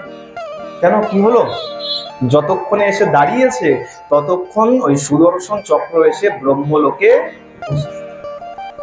ব্রহ্মা বলছে কি ব্যাপার, সুদর্শন যখন তোমার পিছনে, নিশ্চয়ই তুমি ভগবানের ভক্তের চরণে কোনো অপরাধ করেছো। সুদর্শনকে তো এরকম অবস্থায় কখনো দেখি নাই। ভগবান যখন সংহার করে একমাত্র তখনই সুদর্শনকে এমন দেখা যায়। তোমার পিছনে যখন ছুটে এসছে, নিশ্চয়ই তুমি ভগবানের ভক্তের কোনো অনিষ্ট করেছো। আমাকে ক্ষমা করুন, আমাকে রক্ষা করুন, আমাকে বাঁচান। ব্রহ্মা বলছে দেখো, ভক্তের চরণে যখন অপরাধ করেছো তখন আমার কিছু করার নাই। এ কি বলছেন আপনি? আপনি সৃষ্টিকর্তা, আপনি চাইলে সব করতে পারেন। বলে শোনো, তোমার আগে আমাকে তো নিজের কথা ভাবতে হবে। আজকে আমি যদি তোমাকে রক্ষা করি, মানে ভক্তের যে অনিষ্ট করেছে তার যদি সাথ দেই, ভক্তের ভগবান কি আমাকে ছেড়ে দেবে? তিনি হলেন মালিক, আর তিনি আমাকে এই সিংহাসনে বসিয়েছেন। আর যদি তারই ভক্তের অনিষ্ট যে করেছে তার যদি আজকে আমি সাথ দেই, ভগবান তো আমার থেকেও আমার গতি ছিনিয়ে নেবে। বাপু এক কাজ করো, এইখানে আর বেশিক্ষণ দাঁড়িও না, তোমার সাথে সাথে এই সুদর্শনের তাপে আমিও তপ্ত হয়ে যাচ্ছি, আমিও বড় কষ্ট পাচ্ছি, তুমি যত তাড়াতাড়ি সম্ভব এখান থেকে বিদায় নাও। দুর্বাসা বুঝতে পারেন এখানে কোনো লাভ হবে, তাহলে কোথায় যাব? যখন বেরিয়ে পড়েছেন হঠাৎ করে মনে পড়েছেন যে আমার দেবাদিদেব মহাদেব বড় ভোলা, মহাদেবের কাছে গেলে নিশ্চয়ই রক্ষা, তাই না? বলে সবকিছু যদি মহাদেবের কাছে গিয়ে একবার মাথা ঠেকে নিয়েছো, মহাদেব কিছু না কিছু একটা ব্যবস্থা অবশ্যই। সোজা গিয়ে উপস্থিত হয়েছেন মহাদেবের কাছে, মহাদেবের চরণে লুটিয়ে পড়েছেন, মহাদেব কৃপা করুন, কৃপা করুন, আমাকে বাঁচান। আর ততক্ষণে সুদর্শন এসে উপস্থিত। মহাদেব বলছে দেখো, সুদর্শনকে দেখে আমি বুঝতে পারছি তুমি ঘোরতর রকম অন্যায় করেছো, আর তাও ভক্তের চরণে। আর ভগবানের ভক্তের চরণে যখন অপরাধ করেছো, এর থেকে আমিও বাপু তোমাকে কিছু করতে পারি, আমারও কোনো ক্ষমতা নেই। বলে কেন? বলে হতে পারে আমাদেরকে সবাই তোমরা শ্রেষ্ঠ বলো, মহাদেব, বৃহস্পতি, গৌতম আদি সবাইকে অত্যন্ত উচ্চ আসনে বসাও সম্মান দিয়ে, কিন্তু শোনো, এই যখন এই পুরো সৃষ্টি ধ্বংস হয়ে যায়, তখন কোথায় ব্রহ্মা, কোথায় বিষ্ণু, কোথায় শিব, সব ওই ধ্বংসের সাথে সব লয় প্রাপ্ত হয়ে যায়। আমাদেরকে দেখলে ক্ষমতাবান বলে মনে হতে পারে, কিন্তু সর্বক্ষমতার অধীশ্বর যে তিনি একমাত্র পরমেশ্বর, আমার ভগবান শ্রী গোবিন্দ। আর তার ভক্তের চরণে যখন অপরাধ করেছো, আমি তোমাকে কিছু করতে পারি। এক কাজ করো, দেখো তুমি অনেক আশা নিয়ে আমার কাছে এসছো, আমি বুঝতে পেরেছি,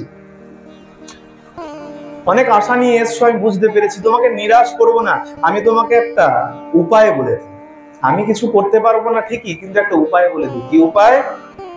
যার ভক্তের চরণে তুমি অপরাধ করেছো, সোজা তার কাছে গিয়ে তুমি শরণ, মানে সোজা গিয়ে বৈকুণ্ঠ অধিপতি আমার নন্দনন্দন ব্রজেন্দ্র নন্দনের চরণে গিয়ে শরণ নাও। বলিয়ে ভক্ত বৎসল ভগবান কি। এখন দেখুন, যার মধ্যে অহংকার আছে সে তো সহজে যেতে পারে না। দুর্বাসা চিন্তা করছে, যার ভক্তের কাছে অপরাধ করেছি, আজকে তার কাছে গিয়ে ক্ষমা চাই কি করে? সবার একটা প্রেস্টিজ আছে, প্রেস্টিজে বাজছে, যেন মরমে মরমে যেন মরে যাচ্ছে, এটা চিন্তা করে আমাকে গোবিন্দের কাছে গিয়ে, বৈকুণ্ঠ অধিপতির কাছে গিয়ে আমাকে কিনা ক্ষমা চাইতে হবে। কিন্তু কিছু করার নেই। কেন? দুহাত পেছন থেকে সুদর্শন চক্র দাঁড়িয়ে তার কাজ কিন্তু করে চলেছে, তপ্ত করে দিচ্ছে সম্পূর্ণ দেহকে। আর চিন্তা না করে আজকে ছুটতে ছুটতে একদম সোজা বৈকুণ্ঠে এসে উপস্থিত হয়েছে। বলে বাপু তুমি যেখানেই যাও, ব্রহ্মলোক যাও, কৈলাস যাও, আর বৈকুণ্ঠে যাও, ভগবান আমাকে এমন পাসপোর্ট দিয়েছে, আমি তোমার পেছন পেছন সব জায়গায় গিয়ে উপস্থিত হব। আর ভগবানই আজ্ঞা দিয়ে রেখেছে আমাকে অম্বরীশে রক্ষা করবে, বৈকুণ্ঠে এসে পর্যন্ত সুদর্শন দাঁড়িয়েছে। দুর্বাসা ভগবানের চরণে প্রণাম করে ভগবানকে বলছেন, প্রভু আমাকে ক্ষমা করো, আমি তোমার ভক্তের চরণে অপরাধ করেছি। কিন্তু দ্বিধা হচ্ছে বলতে। আমরা অনেক সময় ক্ষমা চাই, কিন্তু ভেতরে এমন অহংকার থাকে, মন থেকে ক্ষমা চাই না, অহংকারের সাথে ক্ষমা চাই। দুর্বাসাও এমন ভাবে ক্ষমা চাইছে, মনে হচ্ছে যেন ইচ্ছা নাই, মন থেকে ইচ্ছা নাই ক্ষমা চাই, কিন্তু মুখ থেকে বলার কাজ তাই বলছে, আমি তোমার ভক্তের চরণে অপরাধ করেছি, ক্ষমা করো প্রভু। আর তুমি তো ব্রহ্মণ্য দেব, ব্রাহ্মণের রক্ষাকর্তা। প্রণামের শুরুতেই বলা হয় নমো ব্রহ্মণ্য দেবায় গো ব্রহ্মণ্য হিতায় বলা হয়, তুমি ব্রহ্মণ্য দেব, ব্রাহ্মণের রক্ষাকর্তা।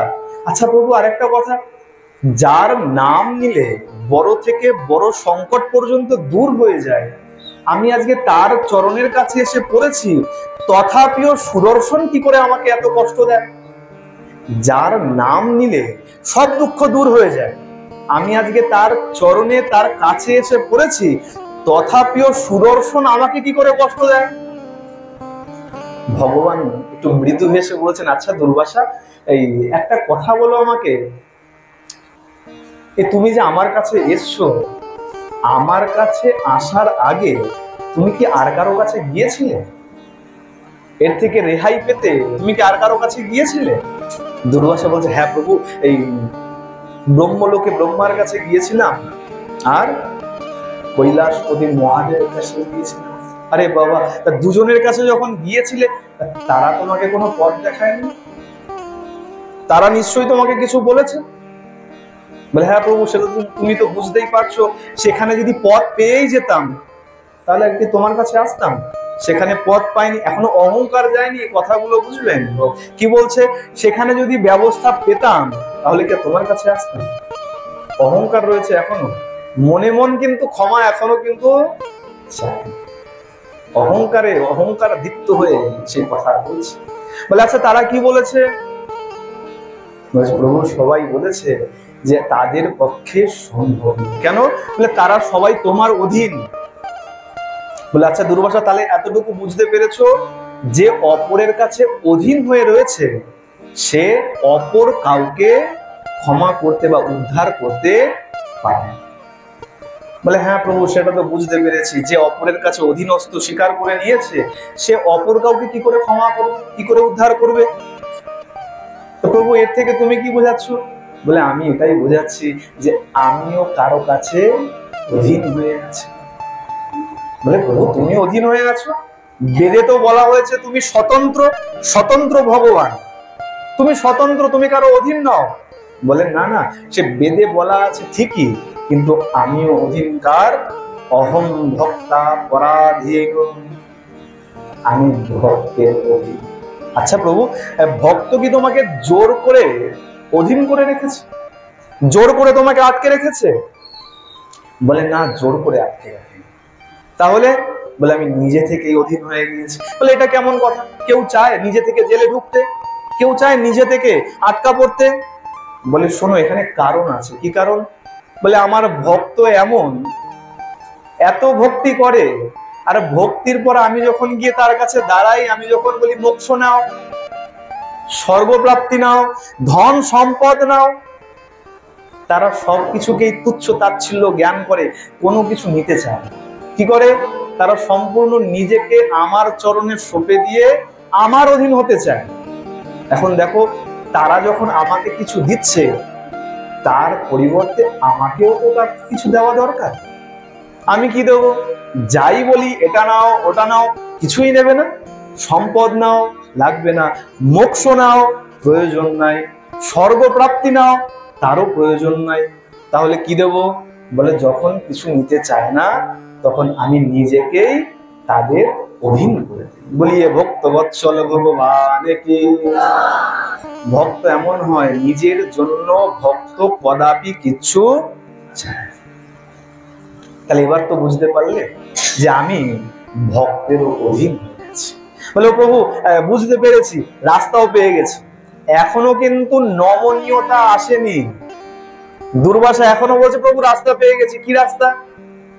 বলে এই যে এইমাত্র তুমি কি বললে, তুমি নিজের থেকে তাদের অধীনতা স্বীকার করে নিয়েছো, এই তো? বলে হ্যাঁ। বলে বেশ, তাহলে তুমি একটু কৃপা করো, কিছুক্ষণের জন্য তুমি আবার স্বতন্ত্র হয়ে যাও, আমাকে রক্ষা করো, সুদর্শনকে বলো চলে যেতে, আবার তুমি ভক্তের অধীন হয়ে যাবে। তুমি তো নিজে থেকে ভক্তের অধীন হয়েছো, তুমি চাইলেই আবার কিছুক্ষণের জন্য স্বতন্ত্র হতে পারবে। বলে আচ্ছা বেশ, খুব ভালো বুদ্ধি, যে কিছুক্ষণের জন্য আবার স্বতন্ত্র হব, সুদর্শনকে বলবো সুদর্শন তুমি একে ছেড়ে দাও, আবার আমি ভক্তের অধীন হয়ে যাব। আচ্ছা দুর্বাসা, একটা কথা বলো, তুমি তো ব্রহ্মজ্ঞানী, ব্রহ্মবিদ, ব্রহ্মদ্রষ্টা, মন্ত্রজ্ঞ, বেদজ্ঞ, ব্রাহ্মণ তুমি। আচ্ছা অম্বরীশ যখন তোমার চরণে অপরাধ করেছিল, যখন তোমার কাছে ক্ষমাও চেয়েছিল, তুমি কি ক্ষমা করেছিলে? না প্রভু, আমি তো ক্ষমা করিনি। আচ্ছা ব্রাহ্মণ হওয়া সত্ত্বেও ব্রাহ্মণের বড় গুণ হলো ক্ষমা করা, তুমি কেন ক্ষমা করলে না? স্বভাবত তুমি ক্ষমা করতে পারো। আমারও স্বভাব কি স্বভাব? ভক্তের অধীন হয়ে থাকা। আমারও স্বভাব আমি ত্যাগ করতে, তুমি যখন তোমার স্বভাব ত্যাগ করতে পারোনি, তুমি কি করে বিচার করলে যে আমি আমার স্বভাবকে ত্যাগ করে ক্ষণকালের জন্য স্বতন্ত্র হয়ে যাব? তাহলে ভক্তের কাছে আমি মুখ দেখাবো কি করে? ভক্ত যখন আমাকে বলবে যে প্রভু তুমি নাকি ভক্ত বৎসল, ভক্তের অধীন, আর তুমি স্বাধীন স্বতন্ত্র হয়ে গেলে কি করে, তখন আমি ভক্তকে কি উত্তর দেব? তুমি যেমন তোমার স্বভাবে অটল ছিলে, তুমি ক্ষমা করতে পারো নাই, আমিও তদ্রূপ। দেখো ভক্ত আমার জন্য সর্বস্ব ত্যাগ করে, সবকিছু ত্যাগ করে দেয়, পুত্র সন্তান পত্নী ধন সম্পদ যত যত সুখ আছে সব ত্যাগ করে দেয়। যেই মাত্র ভগবান বলেছে সব ত্যাগ করে দেয়, দুর্বাসা আবার একটা রাস্তা পেয়ে গেছে। কি রাস্তা? বলে প্রভু এই তুমি বলছো ভক্ত তোমার জন্য সব ত্যাগ করে দেয়, অম্বরীশ তো কিছু ত্যাগ করেনি, সে তোমার ভক্ত হলো কি করে? অম্বরীশের এত এত সম্পত্তি, এত বড় গোটা পৃথিবীর সে রাজা, পুত্র আছে পত্নী আছে, সমস্ত পারিষদ আছে, মন্ত্রী আমাত্য আছে, এত সম্পত্তির সে রাজা, সে তো কিছু ত্যাগ করেনি, সে তোমার ভক্ত তাহলে কি করে? ভগবান এবার একটু ক্রুদ্ধ হয়ে গেছে।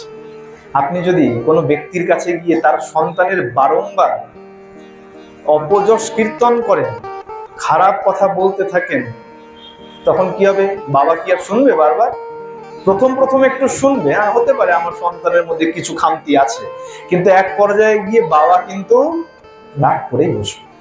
আজকেও ঠিক তেমন, এতক্ষণ পর্যন্ত ভগবান ভক্তের নিন্দা মেনে নিচ্ছিলেন, কিন্তু এবার একটু বাড়াবাড়ি হয়ে গেছে, সীমা যেন লঙ্ঘন করে গেছে, ভগবান একটু ক্রুদ্ধ হয়ে গেছে। বলছে বেশ দুর্বাসা, একবার বিচার করে বলো তো। সবাই বিচার করবেন দুর্বাসার সাথে, অম্বরীশ মহারাজের চরিত্র সাধারণ কোনো চরিত্র নয়। ভালো করে বলো তো, তুমি যখন কৃত্তাকে যখন প্রেরণ করলে, সেই অগ্নিদীপ্ত কৃত্তা যখন ছুটে গেল, অম্বরীশ তখন কি করছিল? বলে প্রভু দেখছিলাম হাত জোর করে চোখ বন্ধ করে দাঁড়িয়েছিল। আচ্ছা চোখ বন্ধ করে দাঁড়িয়েছিল, সে কি পত্নীকে ডেকেছিল? আমরা মরার সময় কি করি? আরে কোথায় গেলা, তাড়াতাড়ি এসো, আমার মনে হয় প্রাণ বেরিয়ে যায়, বাপ তাড়াতাড়ি আয়, দলিলটা নিয়ে আয়, সইটা করে দেই তোর নামে। অম্বরীশ কি তার পত্নীকে ডেকেছিল? অম্বরীশের এত ক্ষমতা ছিল, সৈন্য সামন্ত কি ডেকেছিল? সৈন্য সামন্ত ডাকতে পারতো যে তাড়াতাড়ি এসো, রাক্ষসী ছুটে আসছে, আমাকে রক্ষা করো? না প্রভু, তাকেও তো রাখেনি। তাহলে বলে শোনো, সে সবকিছু ত্যাগ করে, সে চোখ বন্ধ করে কেবলমাত্র আমার স্মরণ করছিল। আর তুমি কিনা বিচার করলে যে সর্বত্যাগী নয়, সে সবকিছু ভোগ করছে, যে মৃত্যু মুখে দাঁড়িয়েও যে জানে আমার আর ক্ষণকালের মধ্যে মৃত্যু, আর তৎপশ্চাৎ সে যদি নিজের জনকে না ডাকলো, তুমি তাহলে কি করে বিচার করলে যে সে সর্বভোগী সর্বত্যাগী নয়?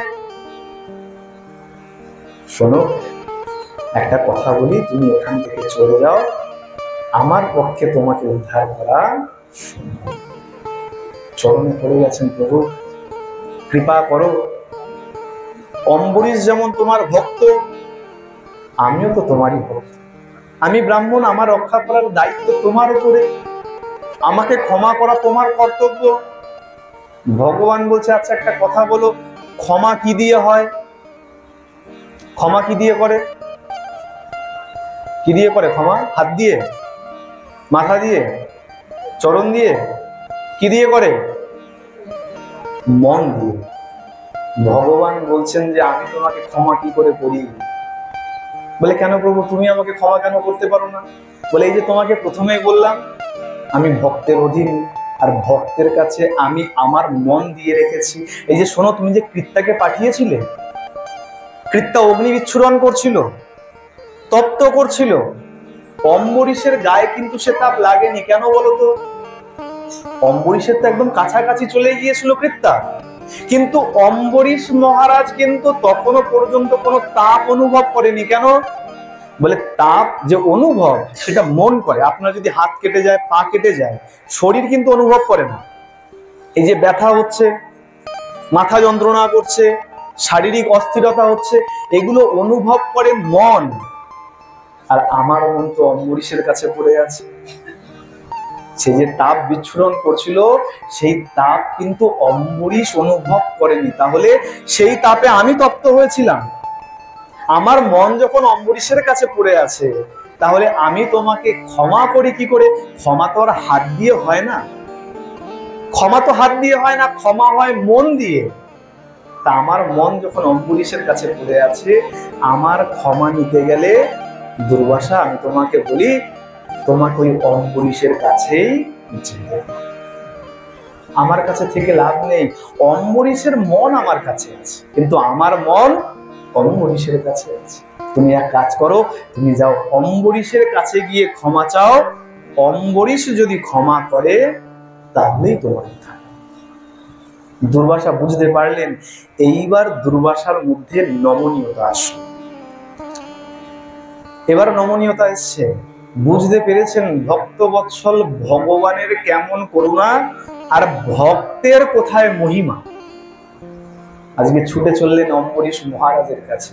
আর ভক্ত কেমন দেখুন, এই যে যাত্রা করলেন অম্বরীশ মহারাজের থেকে ব্রহ্মলোক, শিবলোক, বৈকুণ্ঠ, আবার দুর্বাসা অম্বরীশ মহারাজের কাছে ফিরে আসলেন।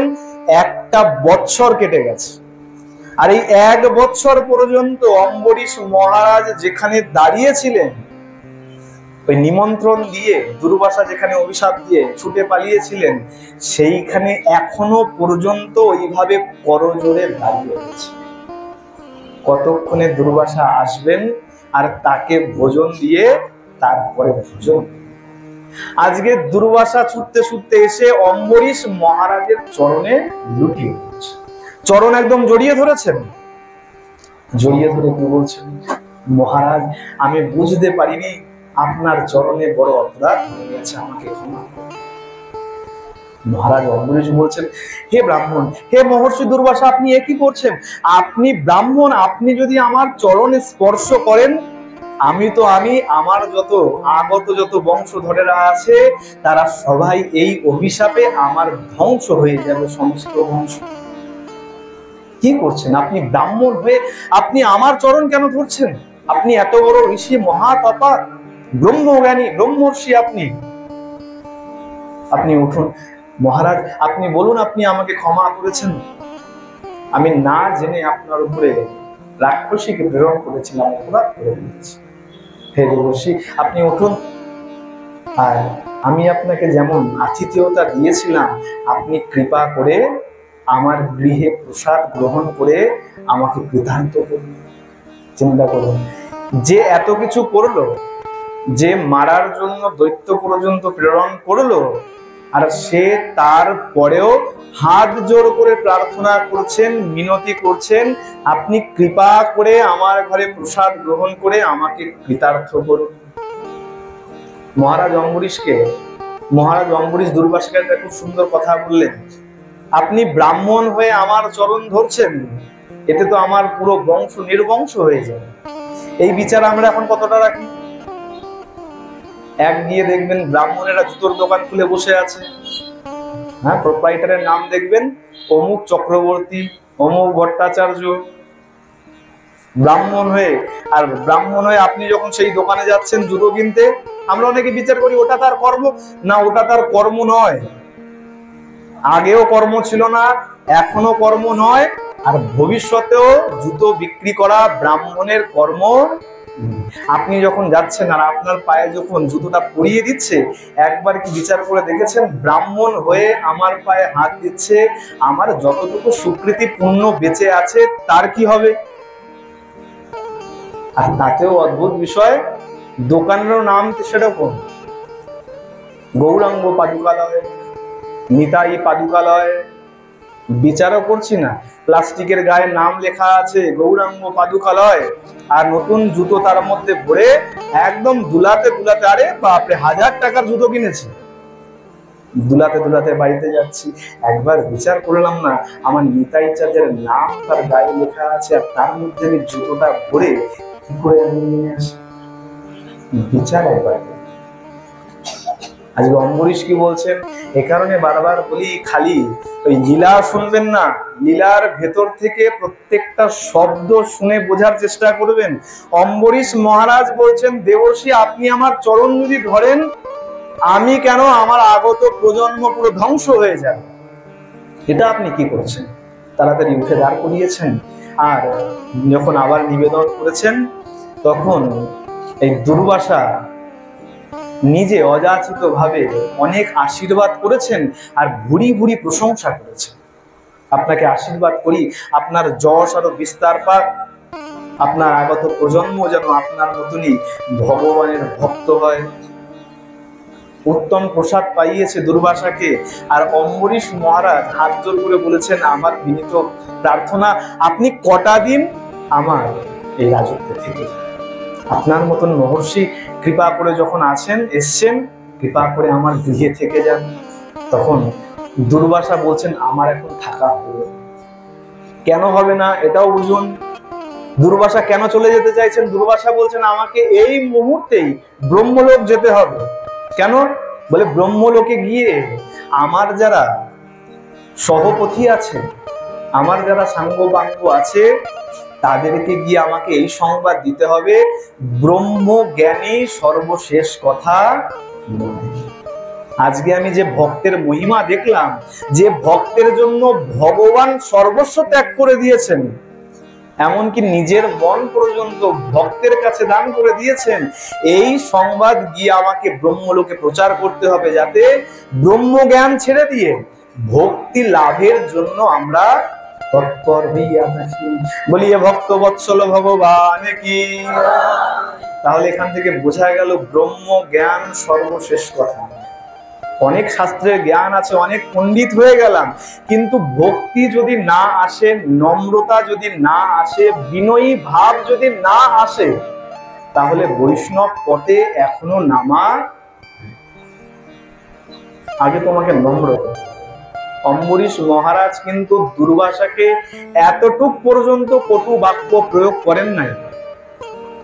তিনি তো রাজা ছিলেন, বলতে পারতেন, বেশ যান, আপনি যা করার করে নেবেন।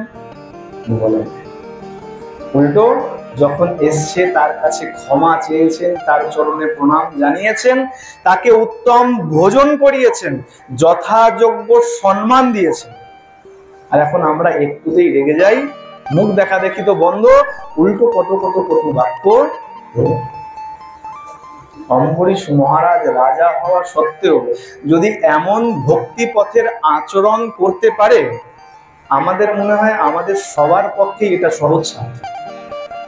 একদম সহজ উপায়, বলে মালা ধারণ করো, তিলক ধারণ করো, জপমালায় জপ করো। অনেকে আছে সবসময় জপ করে, খুব ভালো কথা, জপ করুন, কোনো অসুবিধা নেই, এতে কোনো অসুবিধা। এটা অভ্যাস খুব ভালো জিনিস। কিন্তু গুরুদেবের কাছে যে সংখ্যা বলেছেন, যে গুরুদেব আমি 4 মালা করব, 8 মালা করব, 16 মালা করব, সেটা অবশ্যই গোপনে করবেন। সবকিছু দেখাবার জন্য নয়। সবকিছু দেখালে যদি সব হয়েই যেত, তাহলে ডাক্তারও ওপেন মাঠের মধ্যে হার্ট সার্জারি করতো, ওই রকম চারদিক ঘিরে নিয়ে তারপরে হার্ট সার্জারি করতো। সুতরাং ভোজন আর ভজন সবসময় গোপনে থেকেই করা। তুমি কি খাচ্ছ সবার কাছে খোলাখুলি দেখিয়ে আহার করলাম, এটাও আমাদের সনাতন ধর্মের নিয়ম। ভোজন সবসময় গোপনে রেখে, আর ভজন অত্যন্ত গোপনে রেখেই করা উচিত। জপের মালা তুমি আর তোমার গুরুদেব ব্যতীত কাউকে জানানো উচিত। রাবণ রামচন্দ্রের পরম ভক্ত ছিল, কেউ জানতো না, তার পত্নী পর্যন্ত জানতো না, চিন্তা করুন। কিন্তু মরণের সময় রামচন্দ্রকে বলেছিল যে আমার সমন এসে গেছে, আর প্রভু রামচন্দ্র তুমি একবার এসে আমার সামনে দণ্ডায়। একমাত্র রাম জানতেন আর রাবণ জানতেন যে রাবণ আমার কত বড় ভক্ত। আমরা এখন ভক্ত হলেই আমরা অনেক বড় ভক্ত, অহংকার এসে যায়। অহংকার এসে গেলে অহংকার হলো পতনের মূল। আর ভগবান ততক্ষণ স্বীকার করবে না যতক্ষণ তোমার মধ্যে অহংকার আছে। যেই মুহূর্তে তোমার অহংকার তোমার থেকে চ্যুত হয়ে যাবে, অহংকার নষ্ট হয়ে যাবে, জানবে একদম অবধারিত পরের দিন পরের মুহূর্তে তুমি ভগবানকে লাভ করবে। আগে তোমার অহংকারকে তোমার মন থেকে প্রেম সেগুলো এতটুকু ধ্বনি দিলে পরে ভগবান তোমাকে দর্শন দেবে। সন্তান যতক্ষণ না কাঁদে, অল্প অল্প কাঁদছে, মা বাসন মেজেই যাচ্ছে, ছেলেদিকে ওয়া ওয়া করে যাচ্ছে, মা আসছে না কেন, বলে এখনো জোর খিদে পায়নি। যখনই চিৎকার করে গলা ফাটিয়ে আজকে কাঁদতে আরম্ভ করেছে, মা বলে থাক আমার হাড়ি পাতি লাগে গিয়ে আমি দুধ দিয়ে আসি। ভগবানও তেমন, যতক্ষণ না তোমার মনের আরতিতে প্রেম ভরে যতক্ষণ না ডাকবে, ভগবানও ততক্ষণ তোমার দিকে কিন্তু তাকাবে। সবাই মিলে প্রেম সে বলো। আসুন পরবর্তী যে প্রসঙ্গ ছিল, কাকু আমাকে যে প্রশ্ন করেছে, অনেক আগে একবার জিজ্ঞাসা করেছিল গণেশকে কেন তুলসী পত্র দেওয়া। এক দিবসের কথা পাওয়া যায়। একদিন গণেশ তপস্যায় বসেছেন, আর ভগবতী তুলসী কোথাও যাচ্ছিলেন, কোন কর্মে যাচ্ছিলেন, আর পথের মধ্যে হঠাৎ করে দেখছেন গণেশজি তপস্যা করছেন, স্থূল চেহারা, আর মৃদু মৃদু হাসছেন। মৃদু মৃদু হাসছে দেখে তুলসী চিন্তা করেছে গণেশ মনে হয় আমাকে পছন্দ করে নিয়েছে, যে হাসলো সে হাসলো। এখন এই কারণে বলে রাস্তাঘাটে কাউকে দেখে বাবা এমনি এমনি হাসবি না। গণেশজি ভগবানের লীলা দর্শন করছিলেন, কোন এমন চমৎকার লীলা দর্শন করেছেন, মনে করুন ওই মা যশোদা গোপালের কান ধরে টানছেন। কিছুদিন পরেই আসবে আমাদের নিয়ম সেবার মাস, আমরা শুনবো সেই কথা। হতে পারে সেই লীলা দর্শন করেছে, আর গণেশজি মহারাজ চিন্তা করছে দেখো কেমন পরব্রহ্ম, মা কিনা কান ধরে টানে, মায়ের এত বড় ক্ষমতা। বলে না, এখানে মা নয়, এখানে ভক্ত টানছে ভগবান। ভক্তের এমনই বাহুবল যে ভগবানকে পর্যন্ত আবদ্ধ করে রাখে। লীলা দর্শন করে হাসছে মৃদু মৃদু, আর তুলসী মহারানী দেখে ভেবেছে হয়তো আমাকে পছন্দ করে নিয়েছে। আর পছন্দ মানে পাত্রপাত্রী, ভালোবাসাবাসী। আর এসে একদম গণেশজি মহারাজের পায়ের কাছে এসে বসে গেছে। কখনো ধ্যান ভেঙেছে, গণেশ তাকিয়ে দেখছে ভগবতী তুলসী একদম সামনে বসে, আর ভগবতী তুলসীও হাসছে। এখন হাসতে দেখে জিজ্ঞাসা করেছে কি ব্যাপার, আপনি দেবী এখানে বসে এভাবে হাসছেন, কি ব্যাপার?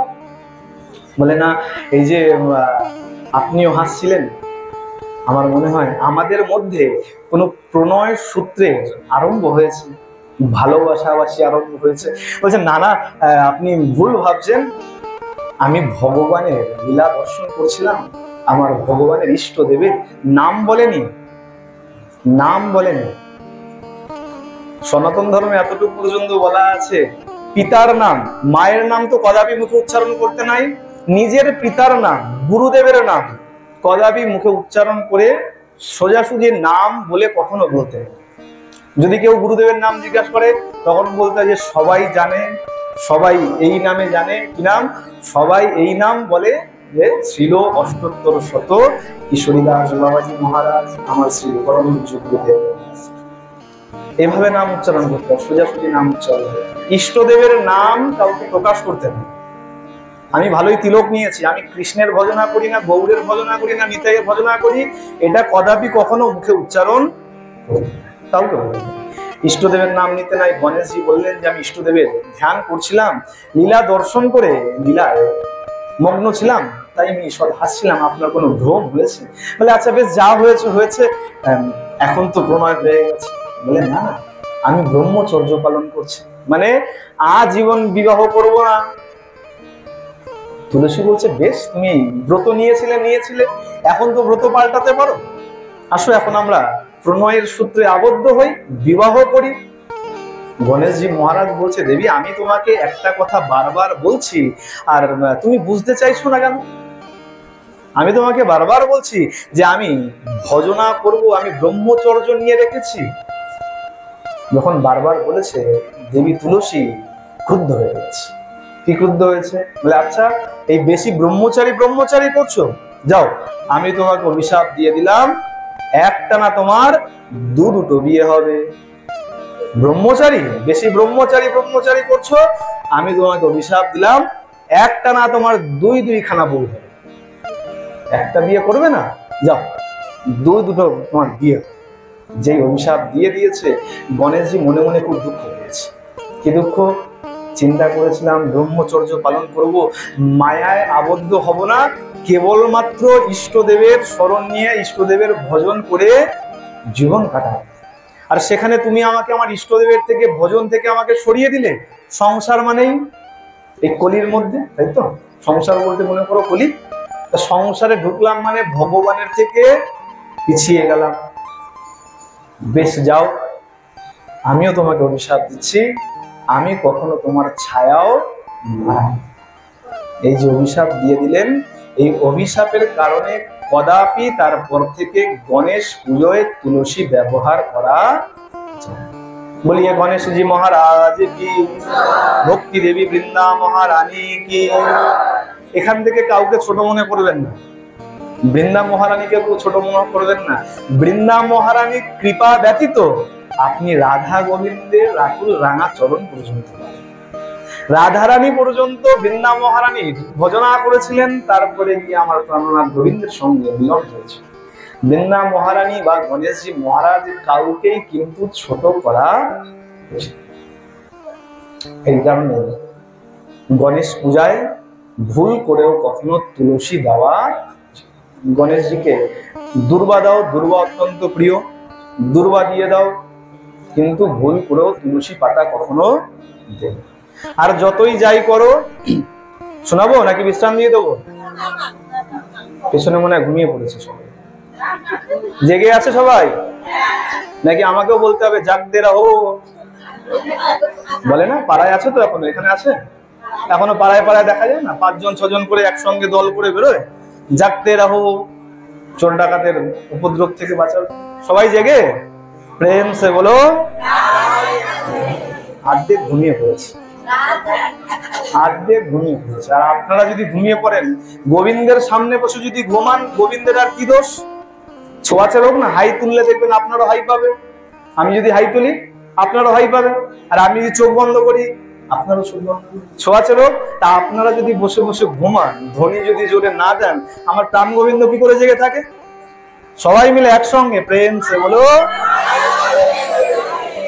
আর যারা হাতগুলো গুটিয়ে রেখেছেন, হাতগুলো তোলেননি, হাতগুলো কিসের জন্য? প্রসাদ খাওয়ার জন্য। উজ্জ্বল কাকুকে বলে দিচ্ছি, যারা হাত তুলছে না, খালি কেবলমাত্র ওই বৃন্দা মহারানী তুলসী হাতে দিয়ে গোবিন্দায় নমঃ বাড়ি পাঠিয়ে। সবাই মিলে দোনো হাত তুলে প্রেম বলো। আসুন, আশ্রয়ের প্রসঙ্গ বলে বিশ্রাম। যারা রায়কিশোরী মন্দিরের আছেন তারা অবশ্যই শুনেছেন, আশ্রয় প্রসঙ্গ আমি সেখানে শুনিয়েছি। এক ছাগল হঠাৎ করে বনের মধ্যে প্রবেশ করে গেছে। এটা পঞ্চতন্ত্রের প্রসঙ্গ, বিষ্ণু শর্মার লেখা পঞ্চতন্ত্র, সেখানে এই উপাখ্যানটা আছে। তিনি নীতি শিক্ষা হিসাবে সেখানে উল্লেখ করেছেন। এক ছাগল বনে ঢুকে গেছে, আর বনে ঢুকে গিয়ে পথ হারিয়ে গেছে। ছাগল তো আর বনে থাকে না, গৃহপালিত পশু, আমরা অনেকে বাড়িতে পুষে থাকি। এখন যখন ঢুকে গেছে, পথ হারিয়ে গেছে, হঠাৎ করে শেয়াল ভাইয়ার সাথে দেখা হয়ে গেছে। শেয়াল বলে, আরে ছাগল ভাইয়া, এই বনের মধ্যে তোমার কি কাজ? এই বনে কি করো তুমি? তুমি জানো না আমাদের যে মহারাজ সিংহ, তিনি অত্যন্ত ভয়ঙ্কর। তার সামনে পড়ে গেলে আর চোখের সামনে থাকবে না, সোজা পেটে চলে যাবে। তা তাড়াতাড়ি এখান থেকে পালিয়ে যাও। ছাগল বলছে পথ চিনি না, যাবো কোন দিকে?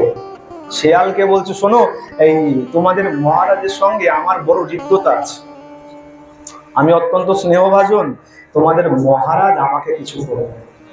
বলে শোনো, এই উপদেশ দেওয়ার ছিল, তোমাকে নিজের মনে করেছি, তাই ভালো কথা বললাম, তুমি মানবে কি মানবে না এটা সম্পূর্ণ তোমার ব্যক্তিগত ভালো কথা।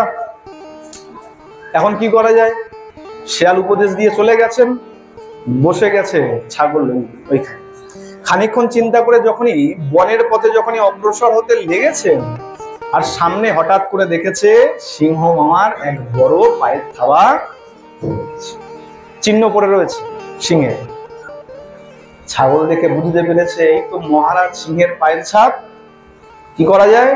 চুপ করে বসে রয়েছে, পায়ের ছাপের সামনে বসে চিন্তা করছে বাঁচবো কি করে, পথ চিনি না, কোন পথে যাব, আর যাওয়ার সময় যদি সামনে সিংহ পড়ে যায় আরো বিপদ। কি করা যায়? চিন্তা করতে লেগেছে, পায়ের ছাপের সামনে বসে চিন্তা করতে লেগেছে, কি করি কি করি কি করি। আর চিন্তা করতে করতে সত্যই মহারাজ সিংহ এসে ওখানে হাজির। হুঙ্কার ছেড়েছে। সিংহ যেমন গর্জনা করে, ভয়ঙ্কর গর্জনা করেছে, আর ছাগল তাড়াতাড়ি উঠে দাঁড়িয়ে গেছে, কিন্তু নির্ভীক। দেখলে মনে হচ্ছে ভয় পায়। উঠে যখনই দাঁড়িয়ে গেছে, সিংহ বলছে আরে ছাগল,